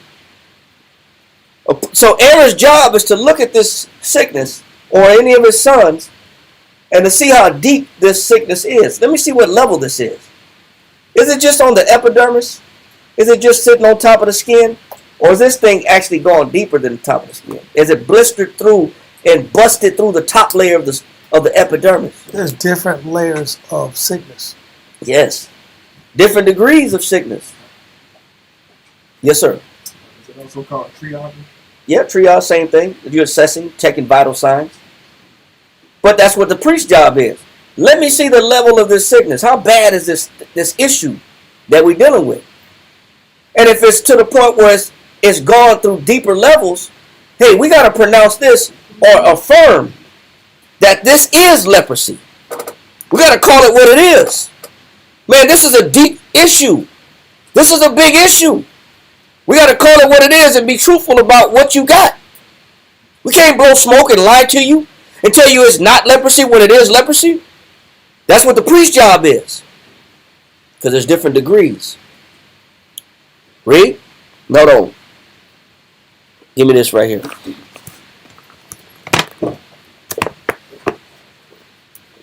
I want you to read this for me right quick. Read this right here. It says, man might have a scab. Read that right there. Con. Page Matthew Henry, page 386. 386. A man might have a scab. It says a man might have a what? A scab. Does everybody got scabs? Yeah. Does everybody have blemishes? Huh? Everybody got scabs. Everybody got something that. Has anybody been injured? All right. Okay. So you got scars. Everybody got scars, right? Everybody got something that happened to them. Everybody got something that went wrong in their life, sometime or another. It said some men have a scab, read. And yet be clean. It says you could have a scab or a scar. Something bad could have happened to you in your life. But the priest could still say you're what? Clean. What does the scab represent? An injury. Do we all have injuries? Okay. Do we all have a story to tell? Did we come in here perfect? Nope. No. All of us got scabs. He said everybody got a scab. Some people can have a scab, but they're not what? Unclean. Meaning you could have been damaged sometime or another in your life, but that doesn't make you unclean. Read. The best have their infirmities. It said even the best got what? Infirmities. Even the best people got what? Infirmities. Everybody got something. Even the best individuals got something wrong with them. There's no perfect person in here. Everybody got issues, problems, hang-ups, misfortunes, bad actions, ill situations that they can cry a river to. Read on. But as there were certain marks by which to know that it was a leprosy. It said, but certain marks are bigger than just the norm, bigger than average. See, sometimes, just like a doctor would have to analyze and look at a scenario and see, okay, is this a tumor? Is this tumor cancerous? Is it not cancerous? A priest's job is very similar. He got to look at your issues and determine what degree is this issue that you got, and how bad is it. Read. So there are characters of such. He says, but there's markers or indicators that a priest would have to look at. What are the identifying markers of how or what level of sickness this person is at? Is this person at a 1? Are they at a 3? Are they at a 5? Or are they at a 7? Or is this a 10? Where is this person at? Read. As such as are in the gall of bitterness. He said, man, this person is in the gall of what? Bitterness. What does it mean when a person is in the gall of bitterness? That's like a 10. Yeah. When the Bible says a person is in the gall of bitterness, that means that there's nothing that you can do for them. Yeah. The reprobate. Yes, sir. How you spell gall? Gall. Like gallbladder. It represents an organ. But when somebody's in the gall of bitterness, they're beyond just a regular checkup. They're beyond just regular medicine. They're beyond just a regular treatment. They need a deep treatment. They need that, but he's going to tell you that some people's scabs are so bad, so injuries are so bad, or issues are so bad, they're in the gall of bitterness. Read on, or go ahead. And the work of ministers is to declare the judgment. It says, and the work of a priest is to determine how bad are you, how sick are you. Read on. Of leprosy. How deep is the leprosy? Read on. And to assist those that suspect themselves in the trial of their spiritual state. It says, but are you dealing with the physical? Leprosy is just a manifestation on the skin of what's going on where? Inwardly. Leprosy is only a manifestation. That's why for this particular situation, they were told to go to a priest and not a physician. Because the leprosy, or the manifestation of the illness on top of the surface, is a reflection of a problem that's deep within a person's spirit. It's a reflection of a spiritual issue. If it was physical, you could just go to the doctor and get some medicine and you'd be okay. But these issues run deeper than what a doctor can do. These issues, the Most High made leprosy to declare a spiritual problem. Read that part again. Yeah. This is and the work of ministers is to declare the judgment of leprosy and to assist those that suspect themselves in the trial of their spiritual state, remitting or retaining sin. It says, now this person, just like leprosy has its degrees, it's what the priest is looking at is based on its degree. Is this person remitting, meaning they're going into remission, or their sickness is being healed, or they're descending deeper into the sickness? Some of us come in this truth, and when we get this truth, we go into remission of sin. Yeah, remission. So the truth helps us pull out of our sinful nature. Some people come in here and get this truth, and it does nothing for them, and they go and they descend deeper into their sins. So a priest's job is to identify that. Are you doing what? What's the word to use? Remitting. Are you remitting your sin? Are you removing the sin? Or are you doing what? Retaining. Or are you retaining the sin? No, retain the sin. Would that not be the same as retaining the infection? Yes, meaning the infection has not gotten any better. See, you're supposed to come in as truth, and all the mistakes you made in the world are supposed to be eliminated. You're supposed to be eliminated. You're not supposed to be making the same mistakes that you were making in the world in the truth. Yeah. That's how you know your sins are in remission. What happens when you come in the truth and you're making the same mistakes, if not worse, than you were in the world, and you made no adjustments? Now you're retaining your sin. You're not supposed to come in the truth and retain your mistakes. You're supposed to come in the truth and repair your mistakes and come out of your mistakes. Read this for me right here in the blue. If the sore be at a stage. It said if the priest see the sore and it's like, okay, it's not growing. The sore is there, the scab is there, but it's not getting any bigger. It's not growing. Okay, that's a good sign. Some people have contained their sin in the truth, where they've gotten no better, but they've gotten no worse. Read. And do not spread. And their issues are not spreading. Read on. It is no leprosy. It is what? No leprosy. So if I can come in this truth and at least retain my sin, and I don't get any worse, then I'm able to be classified as clean. I'm a clean leper. Meaning I stop my sin from growing any worse or bigger. Some of us come in the truth and we're able to do that. The ideal is to go in full remission of sin and remove much of sin as possible. But if you can't do that, at least keep the sin at bay. At least moderate the sin. At least don't let your sin grow and get worse. And if you can at least contain it, you got time. And you're classified as clean. Read on. But if it's spread much abroad. Hold on. What happens if I get this truth and I'm not getting any better? What happens if my sin is growing?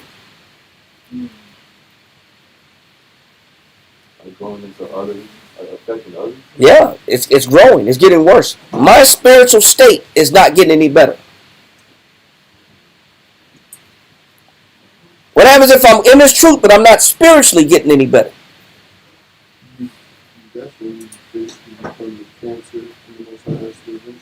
Well, let's find out. Read. But if it's spread much abroad, and continue to do so after several inspections. After what? After several inspections. Like that, brother. This brother been through several inspections. We actually have inspection every morning. Yeah. But even in inspections that we hold on a physical level, did you get here on time? Did you make a 6:30 phone call? Did you do your homework? These are just basic inspections. What are we determining from those basic inspections?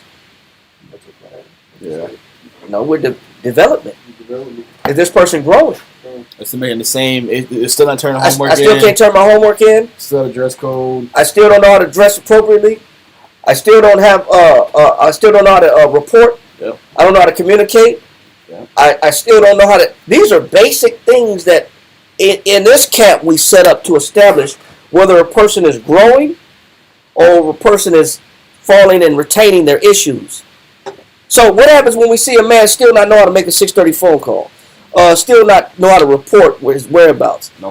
Still don't do his homework. Or still don't know how to dress appropriately or retain cleanliness or be more organized or whatever we ask men to do. See where a man's or mind report. is. A man's not on his, what the Most High requires of him.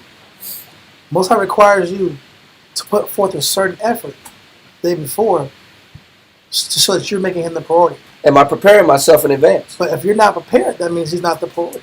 So then what happens if a person's issues are not getting any better? Read. If men do not grow, what was like? But if it's spread much abroad, and continue to do so after several inspections, the case is bad. It said the case is what? The case is bad. Man, if I get this truth and I've been here after I've had several counsels, I've had several teachers, I've had several tutors tell me the same thing, and I ain't making no changes. He said this case is what? Case is bad. It's a bad. You got a bad case. You got a bad problem. That means that the issue is deeper than the surface. You're falling victim to the same issues that you've been doing for 2 years, 3 years, 5 years.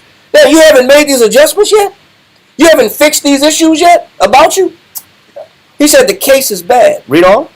If men do not grow worse. He said if they do not grow worse, go ahead. But a stop. He said, but it stops. The sin stops, or the leprosy stops, because the leprosy is equivalent to sin. Read. He says, but a stop be put to the course of their sins, and their corruptions be checked. It is to be hoped they will grow better. It says, but they can only get better, and the hope is that they can get better if what? If they stop sinning. In the course of their sins. And the course, the path that they're on changes. And what else? It says, if men do not grow worse, but a stop be put to the course of their sins, and their corruptions be checked. It says, and they allow their corruption to be what? Checked. So, what is the job of the priest? Put a stop to the course of the sins and check the corruptions. And check the corruptions. So what happens if you do allow the priest to check your corruption and you put a stop to your sins and your mistakes? Then there's hope for you. See, as long as your sickness and illness is not growing and you open yourself up for correction for those that hold the mirror in front of you to show you, there's still hope for you. But when you don't want to hear what the priest got to say, and you don't change your course of action, and you don't make no adjustments, and you're still doing the same thing over and over and over, you have a deeper issue. You have a bad situation in front of us. Finish that? It is to be hoped they will grow better. Go ahead. But if sin get ground, it says, but if sin starts to gain ground or starts to get ahead of you, and you start growing out of control in your mistakes and your errors and your faults, read on. And they become worse and every day. And your sin, you got the truth. You're in the truth, but you're not changing. And you're getting worse by the day. What happens? They're going downhill. What's this person doing? They're going downhill. All this can be determined how? Through the leprosy. See, the leprosy is a scale. It's a scale of change. Leprosy ain't nothing but a scale to determine, are you still doing the same thing that you've been doing this whole time and not making no adjustments, and you're not letting anybody correct you? Or actually you getting worse? Yes, sir. I don't know if brothers remember this, but I don't understand the sins and stuff. I mean, I am shameful, but I bled for 7 days. I was drowning in my blood. But you know, there's a reason for that. I know. Yeah, but it ain't got to be said. But it ain't got to be said because everybody got to contemplate their own issues. Where you may have bled for 7 days, somebody else may have been in the hospital for 2 weeks. Somebody else could have had it worse, depending on what the Most High had them going through. But what the Most High does, though, He doesn't let the situation heal because their sins are not getting any better. See, when we're strong in our sin, then the Most High makes us strong in our illness. And that's what the leprosy is for. See, the leprosy is determined whether somebody is actually changing or not. Oh. What about the requirement of blood? Most High says that's the Most High. That's an individual issue. Yeah. It's not. It doesn't. Some people, it's their scalp. Yeah. Their treasure is their hair. Some Most High has their scalp go crazy. But I went to every specialist and nobody couldn't tell me nothing. So I'm just stamping of approval. Well, yeah, but everybody. No, I'm not saying that it was wrong. What you went through was righteous. Right. Because you brought that and provoked that type of punishment to yourself. But we all do. We all bring and provoke the Most High to force us into the hands of a physician. Yeah.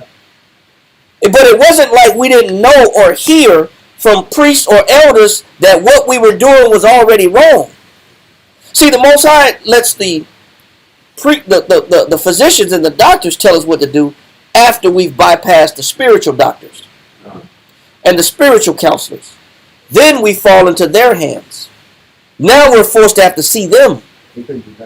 But and this is how you know, even with leprosy, the leprosy is just a determination of where a person is in the spirit. If their leprosy is growing deeper within the skin and it's blowing up and the hairs are turning white and it's got through different sublevels of the dermis, then this person's situation is going downhill. They're not getting any better. There is men and women that get the truth that are not growing. Because they at least you get the truth and put your sins to a stop. That's at least a good thing if you can actually stop your sins. There's still hope. But if you're not stopping, you're not changing, you're not listening, you're not following, then this person is declared by the priest or pronounced by the priest, man, you most definitely have leprosy. This is just a scale the Most High uses to determine righteousness. Come. He says they are going where? Downhill. They're going downhill. Leviticus chapter 13, verse 44. We're not going to read all of Leviticus, but we're getting the point. Leviticus chapter 13, verse 44. Whenever you're ready. Read that. Leviticus chapter 13, verse 44. He is a leprous man. He said he's a what? He is a leprous man. Now, a leprous man, like we're reading, is somebody whose sin or issue has grown. It's not stopped. They haven't stopped it. They haven't stopped making their same mistakes, but they've grown worse in their mistakes and their errors. Then you got to call it what it is. This individual is a leprous person. After several inspections, it's growing. After several checkups, it's not gotten any better. That's bad news. It's like a tumor. Read on. He is unclean. Now you classify this person as what? Unclean. But the unclean person, according to the Bible, is the person whose sins have grown worse. Not gotten any better, or at least been mitigated. He is a what? It says he is unclean. Go ahead. It says the priest shall pronounce him utterly unclean. And once again, the priests are going to pronounce him what? Utterly unclean. Now the priests have looked at him, looked at his development, look at the development of the tissue, of the scars. They've analyzed the diameter, the depth of the sickness. Oh, you're not getting any better. We got to classify you as unclean. We got to put you in this category. You got to be in this category. Right? He says, he is a leprous man. He is what?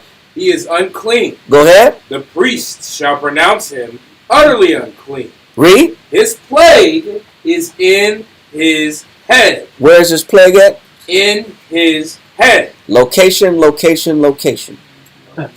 That's what Esau say, right? When you're looking for buy the property, they say location is everything. Yeah. Well, you know what? When the Most High is given a particular illness or sickness, location is everything. Because the Most High will not just let a person get hit in the skin. They also get hit where? In his head. In his head. Why would the Most High hit the head? So let's find out. Let's go to 2 Chronicles chapter 26, verse 16. Location is everything. Even in the illness. 2 Chronicles chapter 26, verse 16. Can I pull something after you pull that? Okay. What you got? Yep. I want you to read 16 through 18. 2 Chronicles chapter 26, verse 16. But when he was strong, his heart was lifted up. This is Uzziah, King Uzziah. It said when he was strong, everything was good. What happens when we strong and everything is good? His heart was lifted up. You can't tell us what? Nothing. Can't tell us nothing, bro. Money's right. Money good, job good, environment good. Everything is good in our book. You can't tell us nothing. We can't be guided. We can't be steered. Everything's good. We don't listen when everything's good. We can't hear nothing. We close our ears. Read on. His heart was lifted up to his destruction. It says, but his heart was lifted up to his what? Destruction. Read on. For he transgressed against the Lord his power. So when we get lifted up, we transgress against who? The Lord our power. It said, but this happened to King Uzziah. This man was already a king. Read on. And went into the temple of the Lord to burn incense upon the altar of incense. It said, we did what? To burn incense upon. Now, wouldn't that sound like he's doing something righteous to a person who's logical? I'm going to the altar. I'm going to the temple. And I'm putting incense on the altar. I'm doing a good thing. Why are you tripping? It seems, from his perspective, from his lens, he's in the right. Yeah. Read. Verse 17. And Azariah the priest went in after him, and with him 80 priests of of the Lord. It says, so 81 priests had to stop him. Read. That were valiant men. And they withstood Uzziah the king. Go ahead. And said unto him. And said unto him what? It appertaineth not unto thee. He says, your job has never been, you're not a Levite, you never were supposed to go and light the altar of incense. That's a priest job. You're going above and beyond yourself. You're getting beside yourself. You've been made king, but you haven't been made a priest. Yeah, there's a difference. There's a difference. You're going above and beyond. You're doing more than what you were told to do. You're getting beside yourself. You're feeling yourself a little bit too much. He says, it appertaineth not unto you, read, Uzziah, to burn incense unto the Lord, but to the priests, the sons of Aaron, that are consecrated to burn incense. Go ahead. Go out of the sanctuary, for thou hast trespassed. Stop. What else is the priest's job? Say it again. He said a priest's job is also to show you your trespasses. To show you what you do wrong. Same thing we've been saying the whole time. That's part of a priest's job, is to show you your mistakes that you make by pride. Read. Neither shall it be for thine honor from the Lord power. And the Most High will not accept your offering because that's not your position. You got to stay in your lane. That's not your job. You need to stay in your lane. But a lot of us get out of our lane because of pride. A lot of us step beyond our bounds because we feel ourselves. We're inflated. Give me this right here, Dawiyat. Give me Josephus. Give me the Josephus. Book 9, chapter 10, paragraph 4. For those that got it. Book 9, paragraph, chapter 10, paragraph 4. It should be on page 260.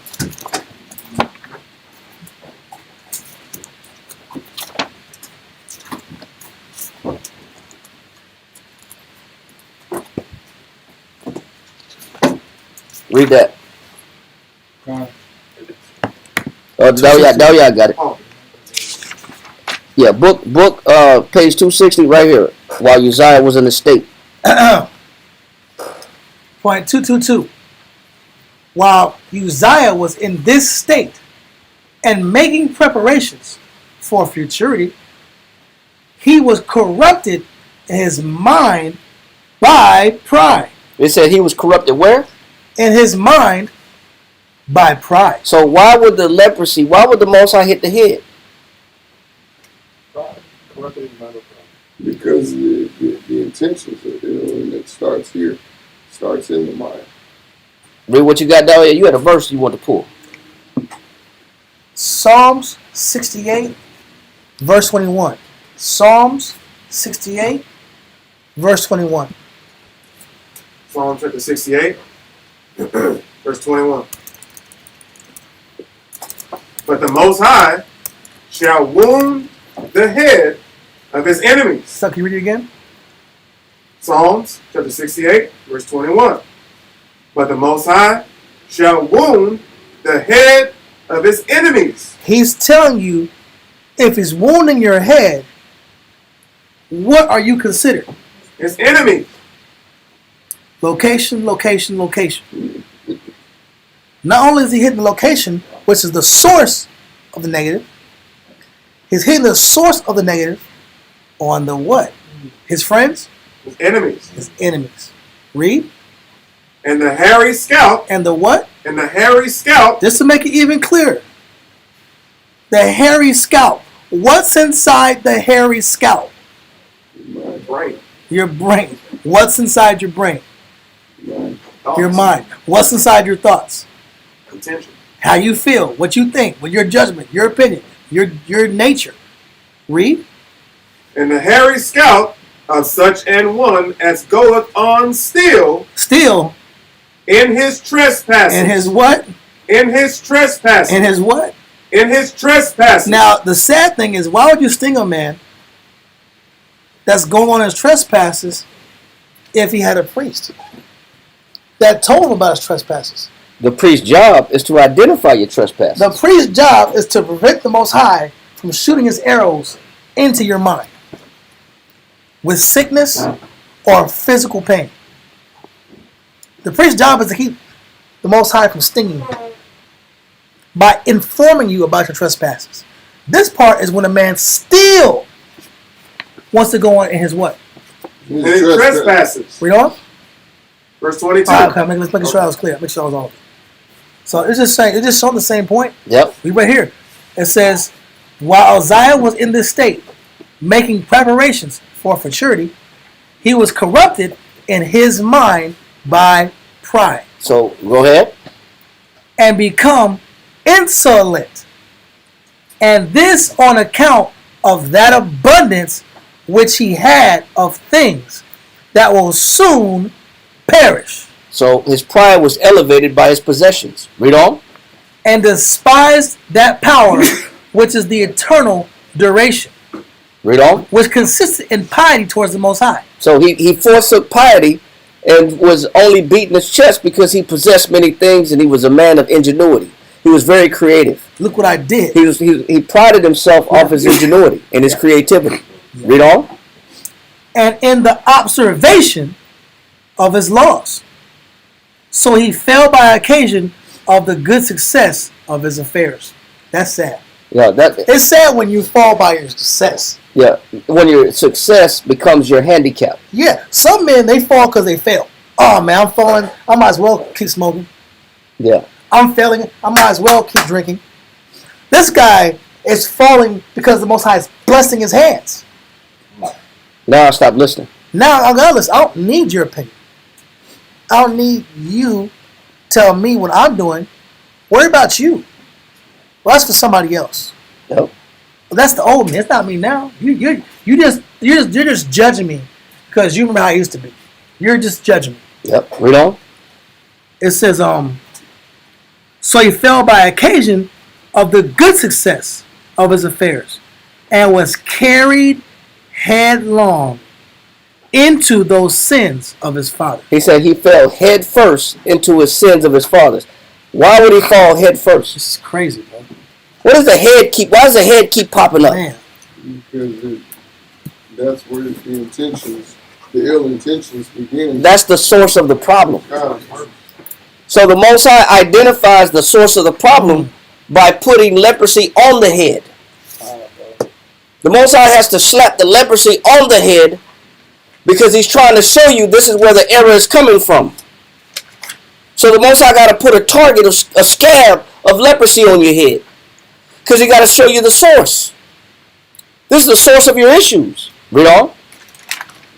And the splendor of that prosperity which he enjoyed and the glorious actions he had done led him into while he was not able to govern himself well about them. So because his pride was so strong, he couldn't resist or retain himself. He couldn't control himself.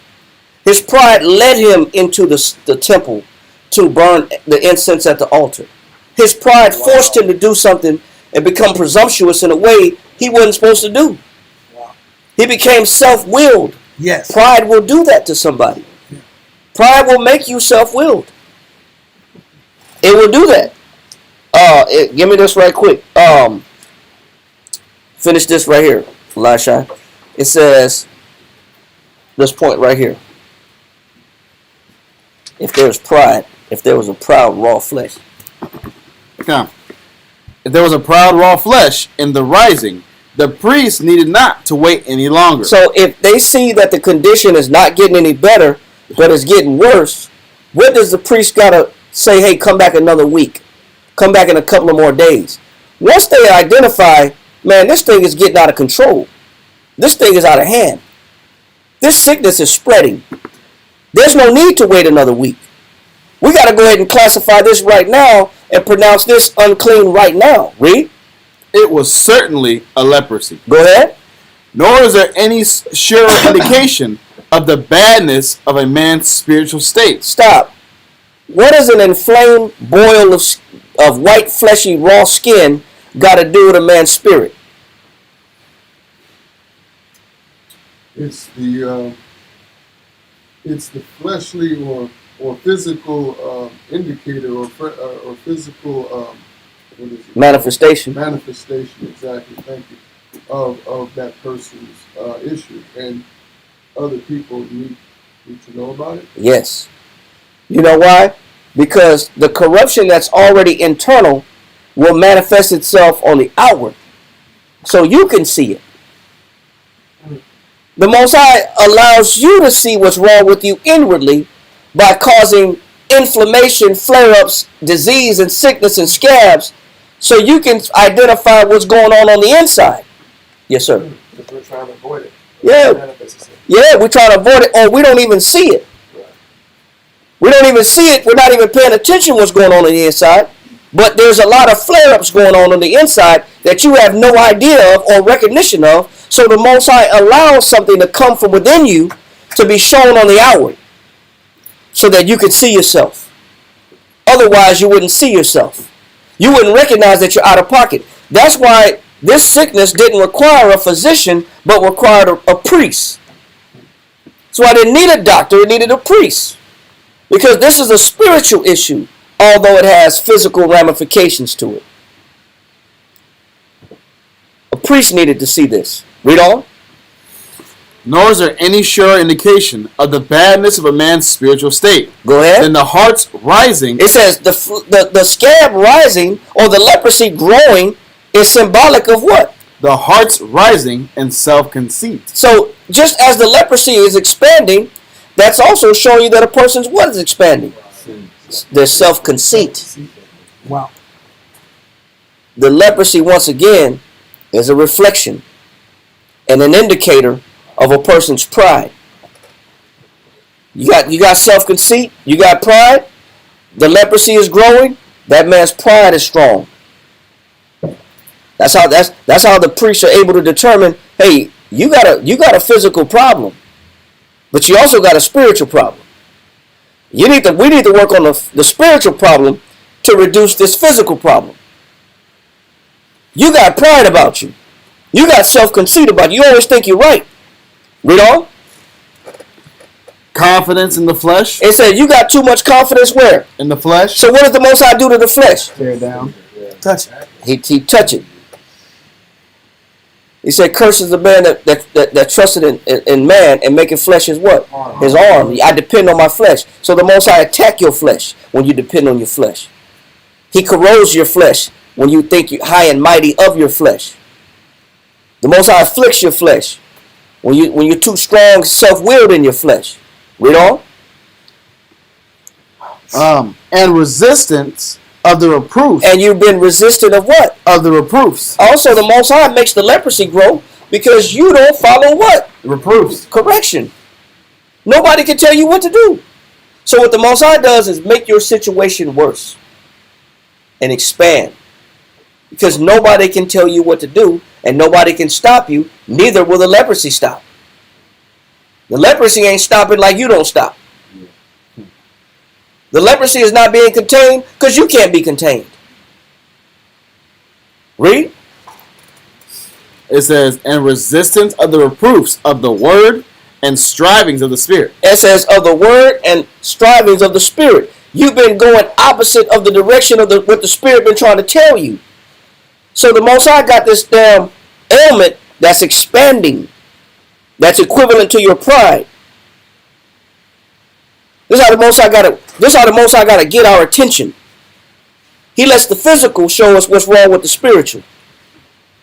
The Most High got to do things to us a certain way for us to wake up. Proverbs 18:3. Then you go to 2 Chronicles. We'll come back to it later. Okay. Proverbs chapter 18, verse 3. Where did leprosy be coming from? Read. When the wicked cometh, then cometh also contempt. When somebody's leprosy is growing, How do you know when somebody's leprosy is growing?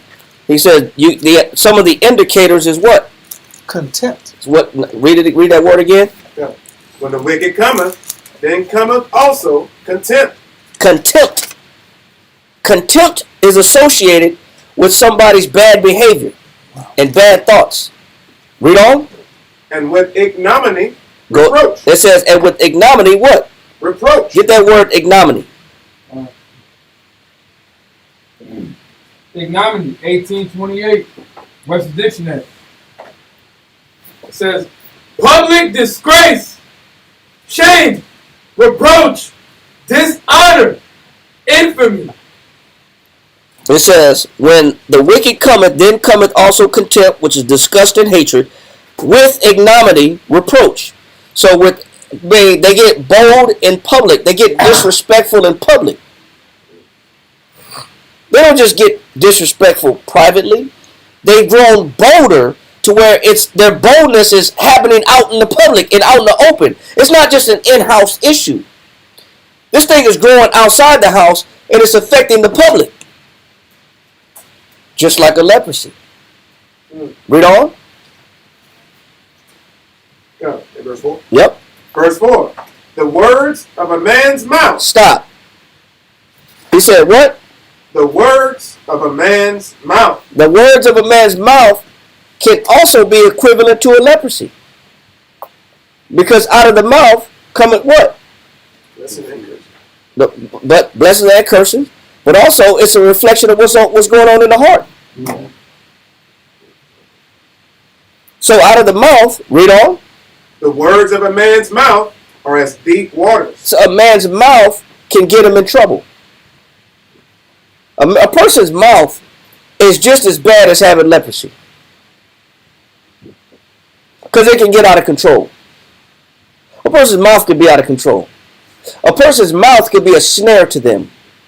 Just like pride is a snare, a person's mouth is a snare. It get him in trouble. Read on. The words of a man's mouth are as deep waters, and the wellspring of wisdom as a flowing brook. Go ahead. It is not good to accept the person of the wicked. Read. To overthrow the righteous in judgment.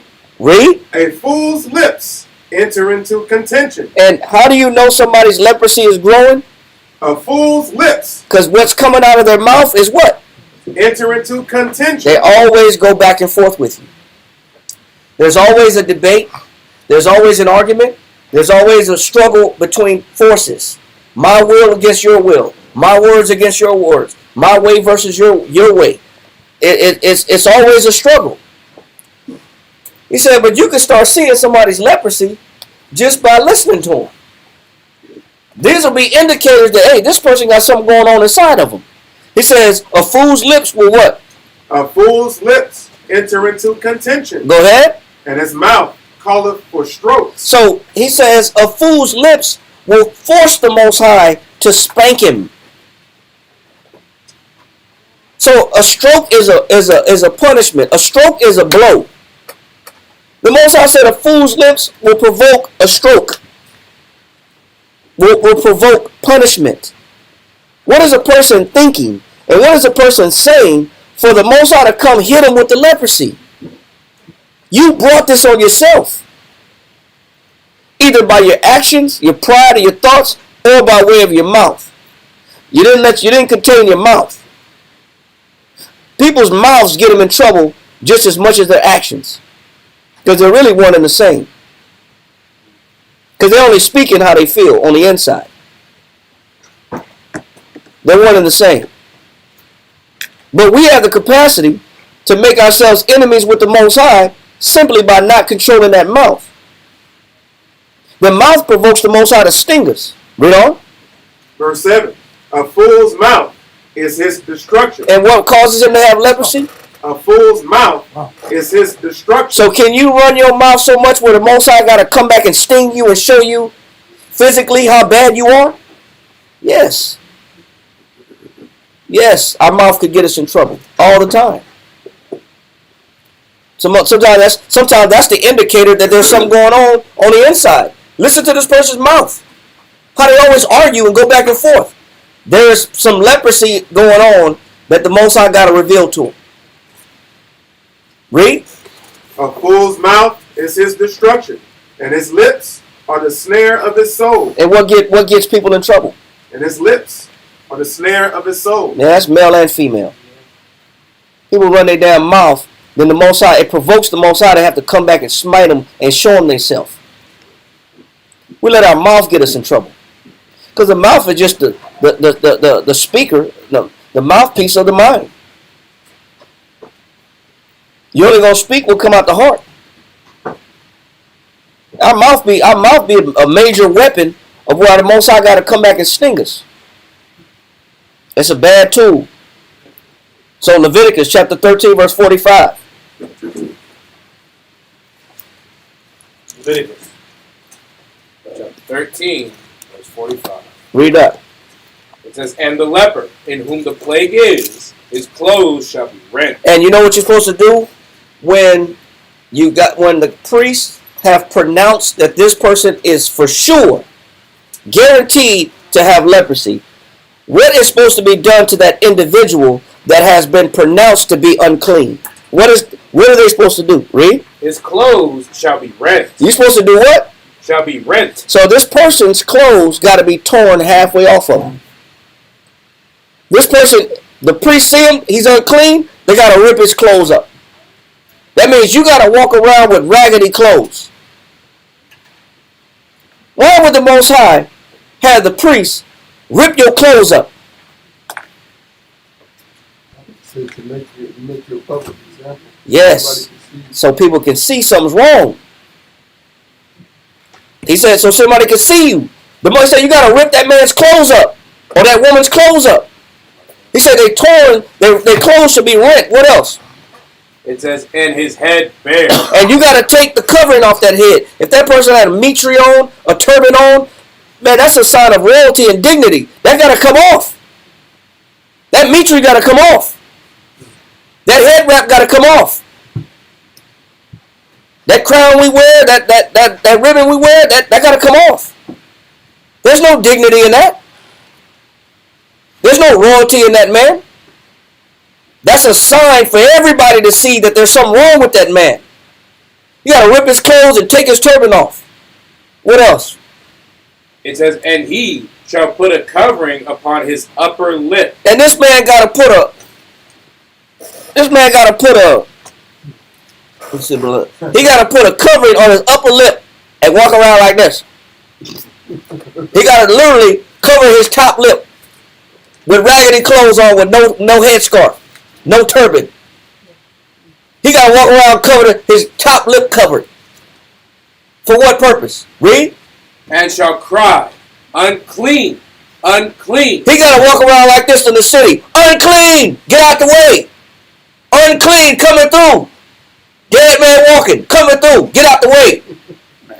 Get away from me! Unclean! I'm unclean! Why is that so necessary? That might sound extreme, but is it really extreme? Why is it so necessary? Why is this person got to sit back and have a top lip covered, raggedy clothes, no dignity, stripped of all what looks like appropriate dress, and walking around screaming that he's unclean? Yes, sir. The shame and embarrassment that comes with that. Damn right. Shame. Damn right. It is a shame and an embarrassment.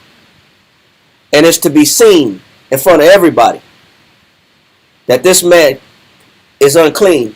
Get away from this man. You got to make it apparent as possible that this person is not to be associated with. This person is not to be bothered with. This person definitely is unclean. Give me this right here too. I want to get this point. Hold on, before we go there. There's a reason why he has to sit back and scream and cry like that. Go to Psalms 88. Give me 1 and 2.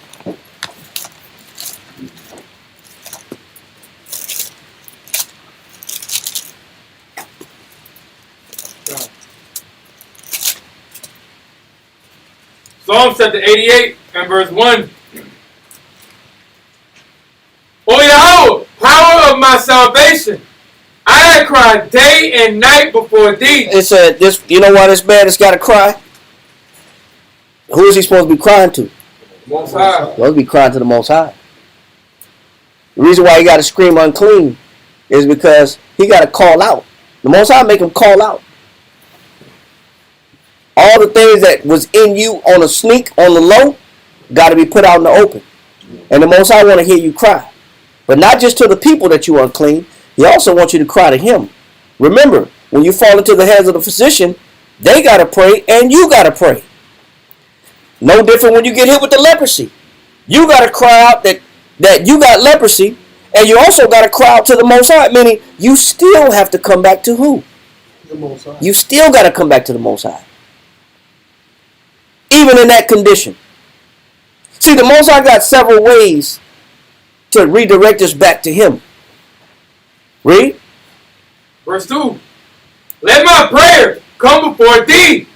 Incline thine ear. He said what? Incline thine ear. He said, and you better do what? Incline thine ear. So what didn't I want to do to begin with? Listen. Incline thine ear. I didn't want to listen to begin with. So now I'm in a situation where I'm now crying to the Most High saying, I will listen, Lord.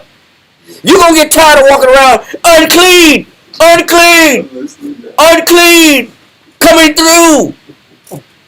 Now you're going to want to listen. You're going to get tired of people like, oh, hell no. Get the hell away from this dude. Don't touch him. Yeah, hey, back up, kids. Back up, kids. All y'all little ones, back, get behind me. Get the hell away from that man. You're going to get tired of that. And then you got to come back to the Most High like you should have been doing to begin with. It's what you didn't want to do. That the Most High got to alter break your whole composition down, and your whole outlook towards humanity, and how everybody look at you in the whole world, and now you got to humble yourself down and say, man, I know it. I'm ready to listen now. Can you please hear my prayer? I'm ready to listen. Please. Read it again. God. Psalm chapter 88, verse 2. Let my prayer come before thee. He said, please listen to my prayer and let it come before you. Read. Incline thine ear. Please listen to me. Read. Unto my cry. He said, listen to my cry. You're supposed to be crying to the Most High. He going to make you cry out to the public. And after you get enough shame of that, looking embarrassed, then you'll come back to the Most High when you look like a fool with raggedy clothes, with your upper lip strapped up, like you're wearing a broke face mask. Then the Most High said, okay, after you've been publicly shamed, maybe you'll come back to me like you should have been to begin with. Yeah, you come back with some humility now. Real quick, Ecclesiastes 21:1. Ecclesiastes 21:1. Ready? Yep. My son, hast thou sinned? And it said, my son, did you sin? Read on. Do so no more. Then you better do what? But ask pardon. It says, you better ask what? Ask pardon. When the Most High hit you with a plague, you're supposed to be asking for what? Pardon. Lord, forgive me.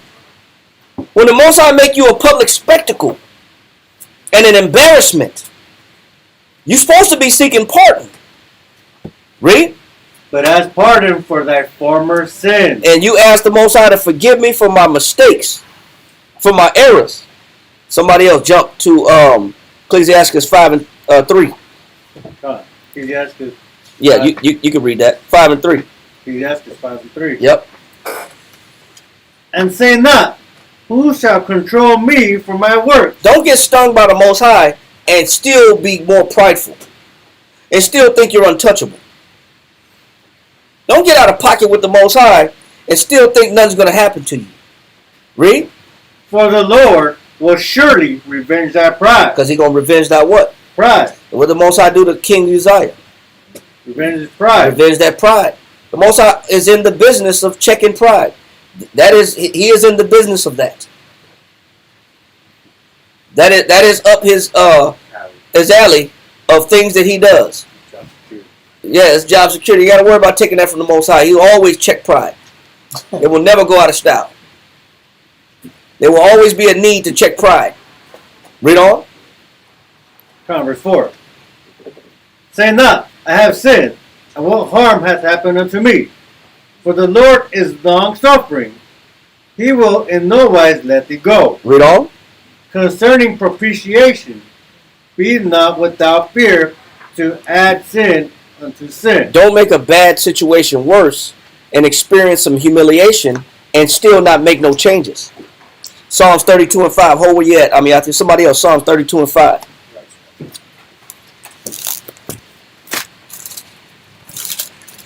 Psalm chapter 32, verse 5. Read that. It says, I acknowledge my sin unto thee. You know why part of the determination and the judgment of the priest to that man with leprosy, where he has to say that I'm unclean, you have to agree with their pronouncement. See, a lot of times we don't agree with the priest. That was the question that the sister had asked earlier. What happens if you don't agree with the people that the Most High put over you and think they're qualified to be over you? Then you're not gonna acknowledge that you're unclean. You'll use them and your disqualification of their position as a reason why you don't agree to pronounce yourself unclean. But part of the reason why the leopard had to walk around saying I'm unclean, was so he can hear himself be in agreement with the priest's determination. Because a lot of us don't agree with the priest. We just think they're running their mouth. But you got to hear it out of your own mouth that I'm unclean. That was part of the process of what a leopard had to suffer. You got to hear it out your own mouth that you're not right as you think you are. You're not as clean as you think you are. But that's what you're supposed to do. Read that again, y'all. Psalms 32 and 5. I acknowledge my sin unto thee. Yeah, so you got to walk around saying I'm unclean. That's part of acknowledging your mistakes. That's why the leopard had to do that. It was him saying, I agree with the priest, I am unclean. Read. And my iniquity have I not hid. And I'm not trying to hide nothing. The reason why he got to yell it in the public is because he's not trying to hide the fact that he's a sinner. That he's got pride, he got arrogance. He's got an inflamed ego. That's why you got to announce it and walk around. It may seem like public shaming, but the Most High knows exactly what he's doing. Because he knows what's in us. Because you know what we do? We get checked, demoted, and we don't want to tell people why we get checked and demoted. You know what we do? We tell people, I chose to be demoted. Step down. I stepped down from my position. Is that what it is? No. Hell no. That's not what happened. That is not what happened. Why don't you say you got demoted? Why don't you walk around and say, I'm unclean? Because nobody agrees with saying that because they don't want to incur the shame. But that's part of the humiliation that the Most High need to hear from you to acknowledge your sin. Read that again. Psalms 32 and 5. I acknowledge my sin unto thee, and my iniquity have I not hid. Yeah, people try to hide their iniquity. Now when you're a leopard, you got to walk around screaming it. You are Mr. Unclean. Not Mr. Clean. Mr. Unclean. Read. I said, I will confess my transgression. That's part of confession. That's part of it. The Most High got to hear it out your mouth. I confess what? My transgressions unto the Most High. Go ahead. And thou forgavest the iniquity of my sin. And when the Most High hears that you're humble enough to make a confession, and you're ready to put it on blast and announce, okay, that you're unclean, you're not as smooth as you think you are, you're not as quiet and innocent as you think you are, you got problems and you're not trying to hide that, you acknowledge that, the Most High can start working with you. But he's got to see first, are you willing to say in agreement with the priest that I'm unclean? Do you agree with the priest? And do you say it out of your own mouth, I'm unclean? That's part of that determination and examination from the priest. So let's go back to where you at. I think finish that. Ecclesiastes 5 and 5. Concerning propitiation, be it not without fear to add sin unto sin. Don't make a bad situation worse by continually saying it's the camp's fault. Them men don't understand me. They're lying on me. They're making it up. They just don't like me. They just hating. Don't be without fear when it comes to the Most High pinpointing you You got to be quick to make the adjustment and acknowledge the fact that you're wrong. Read on. And say not, his mercy is great. Oh, the Most High gonna give me more time. Read on. He will be pacified for the multitude of my sins. Oh, the Most High gonna let me slide. Read on. For mercy and wrath come from him. Go ahead. And his indignation resteth upon sinners. Read on. Make no tarry to turn to the Lord. You better get quick. When the Most High sting you with something, that's the Most High wanting you to come back to Him quickly. Read on. And put not off from day to day. And don't keep saying, I'll be back tomorrow. I'll get back in class next week. I'll read the Bible soon. Just give me, I need more time. I'll figure it out. Man, please. You better jump right on it when you make a mistake with the Most High. You better be quick to repair what you've done wrong with the Most High. Read on. For suddenly shall the wrath of the Lord come forth. It said, for suddenly out of nowhere, the wrath of the Lord come forth. Read. And in thy security. When you think everything is A-okay. The Most High loves the element of surprise. Yeah. When you think everything is cool, everything is good, the Most High does what? Thou shalt be destroyed. He said the Most High get you when you thought everything was cool. That Most High don't play. It's best that you fit. You agree with that position that the priest said you was unclean. Now the Most High can start working with you. Because can you at least confess it? Do you have the humility to acknowledge the fact that I'm wrong? Or is it everybody else's fault and I'm the victim? Always. Give me that song. Read the Psalms 88, right? Read verse 7 through 9.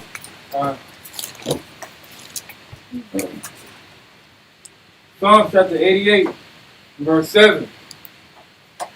Thy wrath lieth hard upon me. Yeah, the Most High sting you. Yeah, that's a when you got tattered or tattered clothes, you got your clothes ripped in half, and you got your turban ripped off, and you got your scarf on your top lip, screaming you unclean. Yeah, they may seem like a hard punishment.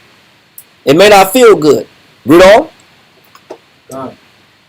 And thou hast afflicted me with all thy waves. Read. Aloud. Yeah, the Most High afflict you with different waves. Read on. Thou hast put away mine acquaintance far from me. Now that I got this leprosy, what does the Most High do? Put away mine acquaintance far from me. What does the Most High do when I got this leprosy now? Put away mine acquaintance. The people that you was acquainted with, the Most High distant. Now there's social distancing has to happen. You need to be socially distanced from your acquaintance because of pride. You got to be quarantined now. He said, the Most High put away my acquaintance. Read on. Far from me. Read. Thou hast made me an abomination. And the Most High, because I'm walking around saying, I'm unclean, I'm unclean. Now everybody got to look at me like a what? Abomination. Now everybody got to look at me as an abomination. Because I was an abomination first on the inside. Then it manifested itself on the outside. Now I'm a walking public example of what not to do and what not to be. Read. Thou hast made me an abomination unto them. He said, now they look at me like an abomination because that's part of the process. Read on. I am shut up. Yes, you are quarantined. You are shut up by yourself due to your inward disposition and wickedness. You have to be shut up. Read on. And I cannot come forth. And I can't go outside today. I can't go outside and play. I'm not invited.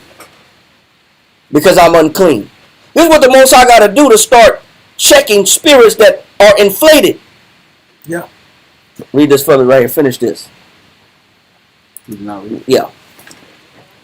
Come on, page 386, Matthew Henry. We do not read of any that died of the leprosy. Somebody give me 2 Thessalonians 3 and 13. 2 Thessalonians 3 and 13. 2 Thessalonians chapter 3, verse 13.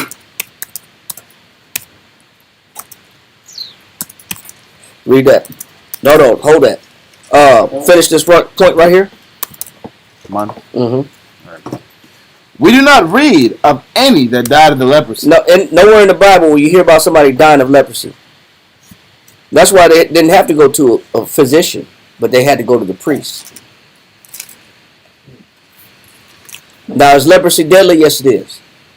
But you're not going to read nobody dying in the Bible of leprosy. They were cursed with it and had to live with it for the rest of their life. But, read on. But it rather buried them alive. It says, but when a person does have leprosy, he says, it's almost like they're buried while they're alive. Wow. It's almost like they're dead while they're still alive, even though nobody's ever died of leprosy. Why does he say it's almost like you're buried alive when you have leprosy, even though it's not necessarily terminally a terminal sentence? Read on. By rendering them unfit. It says, by rendering them, because it's almost like you're dead and buried alive, because people have to look at you as unfit for what? For conversation. It says, wow. People, you're going to feel like you're dead while you're alive, because everybody in the world is going to look at you like you're unfit for conversation. Because that was also how people looked at leprosy. Man, I'm not even talking to this person. I don't want none of what they have. I don't want nothing that they got. And I don't want no part of what they got. I don't want no part of this person. And when people feel like they don't want no part of you, then you feel like you're a dead person while you're alive. Then you feel like you're buried while you're alive, when nobody wants nothing to do with you. Because that's part of the shame. When people don't want to fool with you no more. People don't want to hear you no more. They don't want to discuss nothing with you anymore. Then you start feeling non-existent. But that's part of the shame. That's part of that feeling that some people need to check that pride. You thought people was the problem, but in reality, you're the problem. And people don't want nothing to do with it. Then you got to be isolated from your acquaintance. Then nobody want to be bothered with you. Now you got to start looking at who? You got to start looking at yourself. Now read 2 Thessalonians 3 and 13. God. Yeah, finish that. I'm sorry. It says, by rendering them unfit for conversation. Go ahead. With any but such as were infected like themselves. It says the only friends they got is other people that got what? The same problem. The same damn problem. The only friends I got are people that got my problem. And we are, misery loves company. Yeah. Now I'm around a bunch of leopards. And those are the only people that can understand me. Because they gonna understand the same thing. But the Most High is showing you, okay, listen, this is all due to what? It's all due to pride, rebellion, and rejection of instruction. The Most High got different levels of getting a person to turn their attention back to Him. There's different degrees of negativity. The Most High got ways of checking men. Now read that. 2 Thessalonians chapter 3, verse 13. But ye, brethren, be not weary in well-doing. Don't get tired of doing the right thing. Read. And if any man obey not our word. Because there will be men that don't want to listen. But don't get tired of teaching. Don't get tired of explaining. Don't get tired of assisting. Don't get tired of doing the right thing, being an example. But there will be individuals that don't want to hear or do what you have to say. But that shouldn't bother us as a leader, because people don't want to listen. You still got to keep doing what's right, regardless if they want to listen or not, follow or not, be instructed or not. You can't get tired of doing right. Because a lot of people quit the truth because they feel like I'm wasting my time. None of these people want to change. That's actually not the case. You still got to teach and still bear other people's burdens. Read. Verse 14. And if any man obey not our word by this epistle. Go ahead. Note that man. Mark that man. Read on. And have no company with him. You damn near treat him like a what? You damn near treat him like a leper. You gotta damn near treat him like a leper. Remove yourself from them. They gotta be put out. They gotta feel it. They gotta feel it. Read.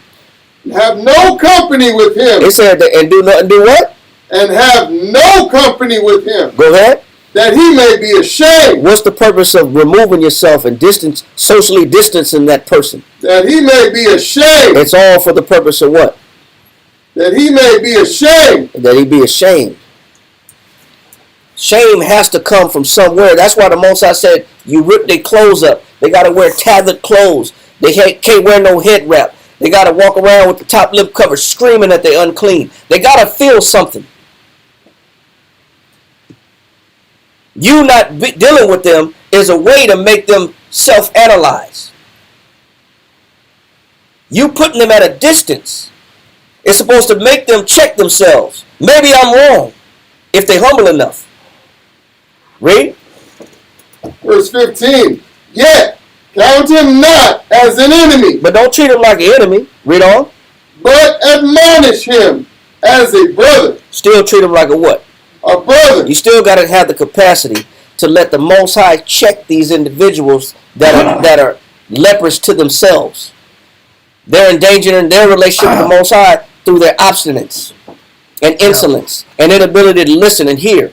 You still got to let them realize the Most High is punishing them. You can't stand in the way.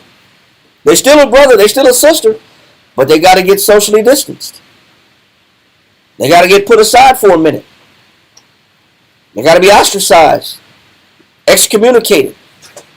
They got to be put out the camp. You got to be separated from. They got to feel it. Read on. That was it. Or you want 16? Yeah, I want 16. Now the Lord of peace himself give you peace always. How the Most High give you peace? By all means. He said even if it means removing somebody. Any means necessary. Right. The Most High, even if the Most High got to remove that individual so that they can feel shame, the Most High is going to do what he has to do to keep peace and to make peace. There will be peace. And that's why the scriptures say, cast out the scorner and contentious shall what? Because there will be peace. By all means. One way or another. Even if that individual got to get separated for a time. Because the Most High cares about peace more than anything. We understand that? Give me Psalms 38 and 3.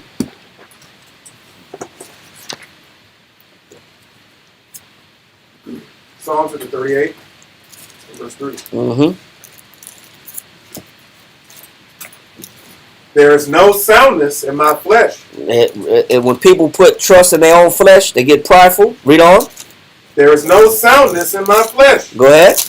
Because of thine anger. Go ahead. Because it pissed the Most High. When I get self-conceited and arrogant, it pisses the Most High off. When I think I'm right. Read. Because of thine anger. Go ahead. Neither is there any rest in my bones. Go ahead. Because of my sin. So the Most High makes the sinner uncomfortable. Read on. For mine iniquities are gone over mine head. The Most High will make your situation so bad where you feel like you're overwhelmed and it's too much. Man, I don't know how I'm going to get out of this situation. I'm covered in leprosy. I'm covered in sores. Read on. For mine iniquities are gone over mine head, as an heavy burden. They are too heavy for me. Read on. My wounds stink. So what happened? What did the Most High do? Through our sins, he manifests wounds. And those wounds become putrid. They become rotten to where they stink. When you read the death of Herod, he died a stinky man. Full of worms in his private area. Sores full of pus in his stomach and his feet. He could only sleep or sit. He could only lay down sitting up. He could only breathe. He could only catch his breath when he was sitting up. He couldn't never lay down. Wow, uncomfortable. The most stung him. He could never lay down because he stopped breathing. He could only catch his breath when he sit up. He had to sit up the rest of his life until he died. But the Most High said, okay, I got something for those that don't change their mentality. Read on. My wounds stink. Read on. And are corrupt because of my foolishness. It says, my issues, the Most High will make leprosy spread and show you your wounds because of your what? Because of my foolishness. Because I was what? Foolish. So it's bad enough that I look sick on the outside. It's bad enough that I'm raggedy. It's bad enough that I'm screaming I'm unclean. But the Most High said, all this is by way, I brought this on myself. Read on. I am troubled I am bowed down greatly. Go ahead. Yeah, the Most High got to do this to humble men. Leprosy is a humbling disease. The Most High got different ways to bring about humility. Read on. I go mourning all the day long. Yeah, read. For my loins are filled with a loathsome disease. I got a disease in me. Read on. And there is no soundness in my flesh. And there's no confidence where? In my flesh. There's no confidence in my flesh.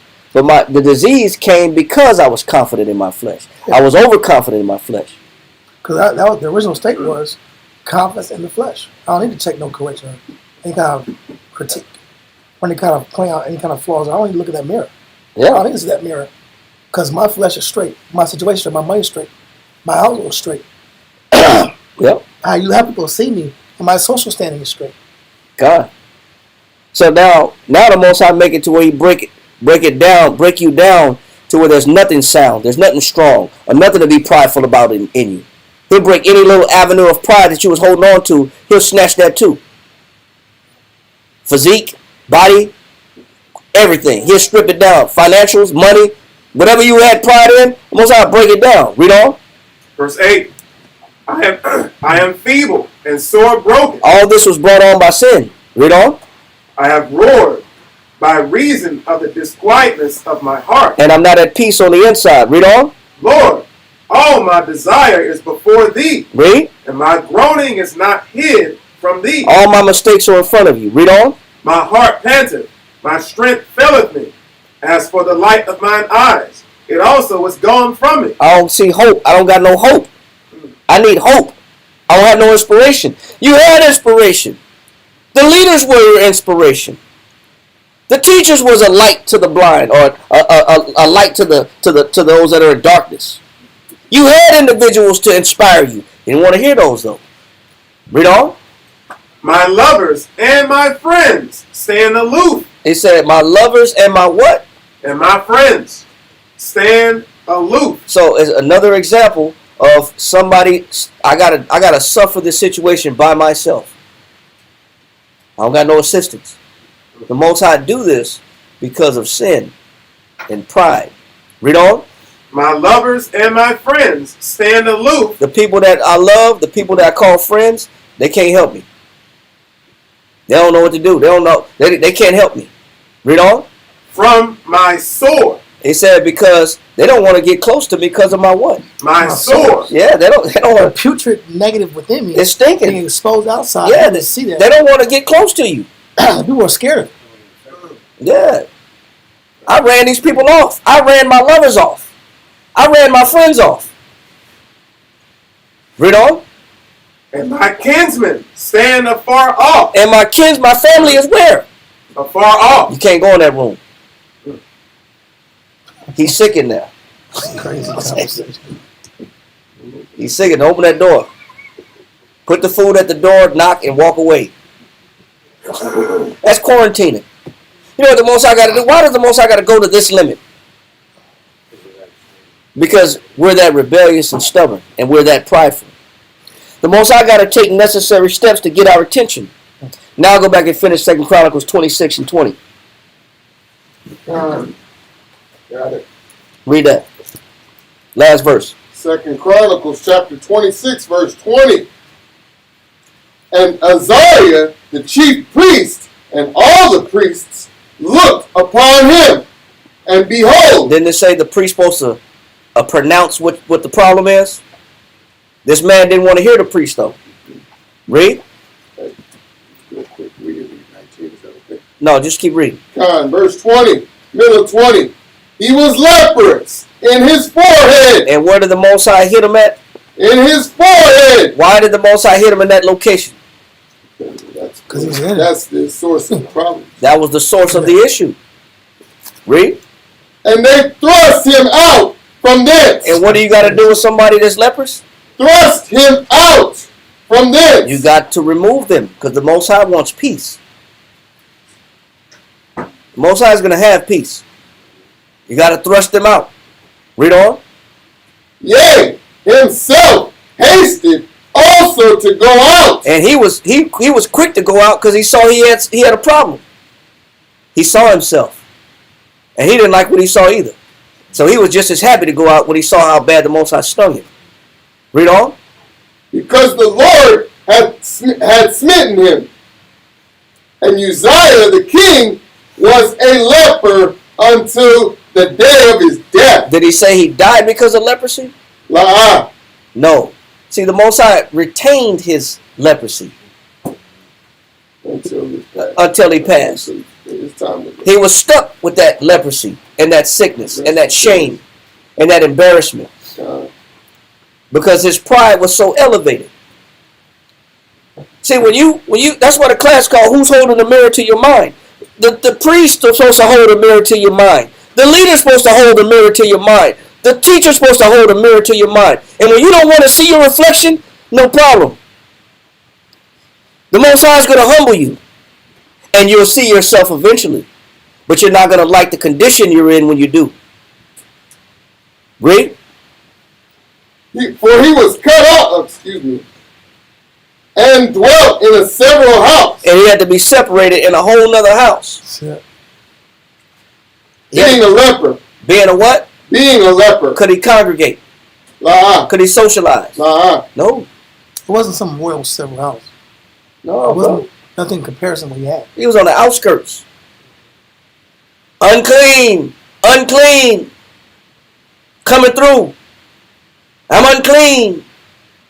Yelling that. Read on. For he was cut off from the house of the Lord. Read on. And Jotham, his son, was over the king's house, judging the people of the land. So now the Most High had to raise up another judge. That's what the Most High does, man. If we don't make the determination to see what's wrong with us, and we don't agree with the priests, the teachers, the leaders, the counselors, the guides, the elders, you don't have to agree. But the Most High is going to get your attention one way or another. He's got several different methods to show you the depth of your errors, of all our errors and our sins. And it shouldn't have to be to where we're excommunicated and cast out in order for us to look at ourselves. Because that is a judgment the Most High has set up in order to establish peace. So maybe this person will have a little bit of shame or enough shame to cry back to the Most High and admit their faults and confess their faults and ask the Most High to restore them. It's all based on humility now at that point. Any questions? Any questions? So with that, we're going to say shalom. The water for watching and coming out on Wednesday. We'll be back on Friday. Now we got Friday. And we'll be happy to teach again. And any questions? There was a question somebody asked earlier. I forgot to get back to it. But we'll hopefully I'll recall it, or somebody will ask that question again. But I know there's a question I forgot to answer. But if there's not any questions, shalom. Good to see everybody. We'll see you again on Friday. All right. Shalom.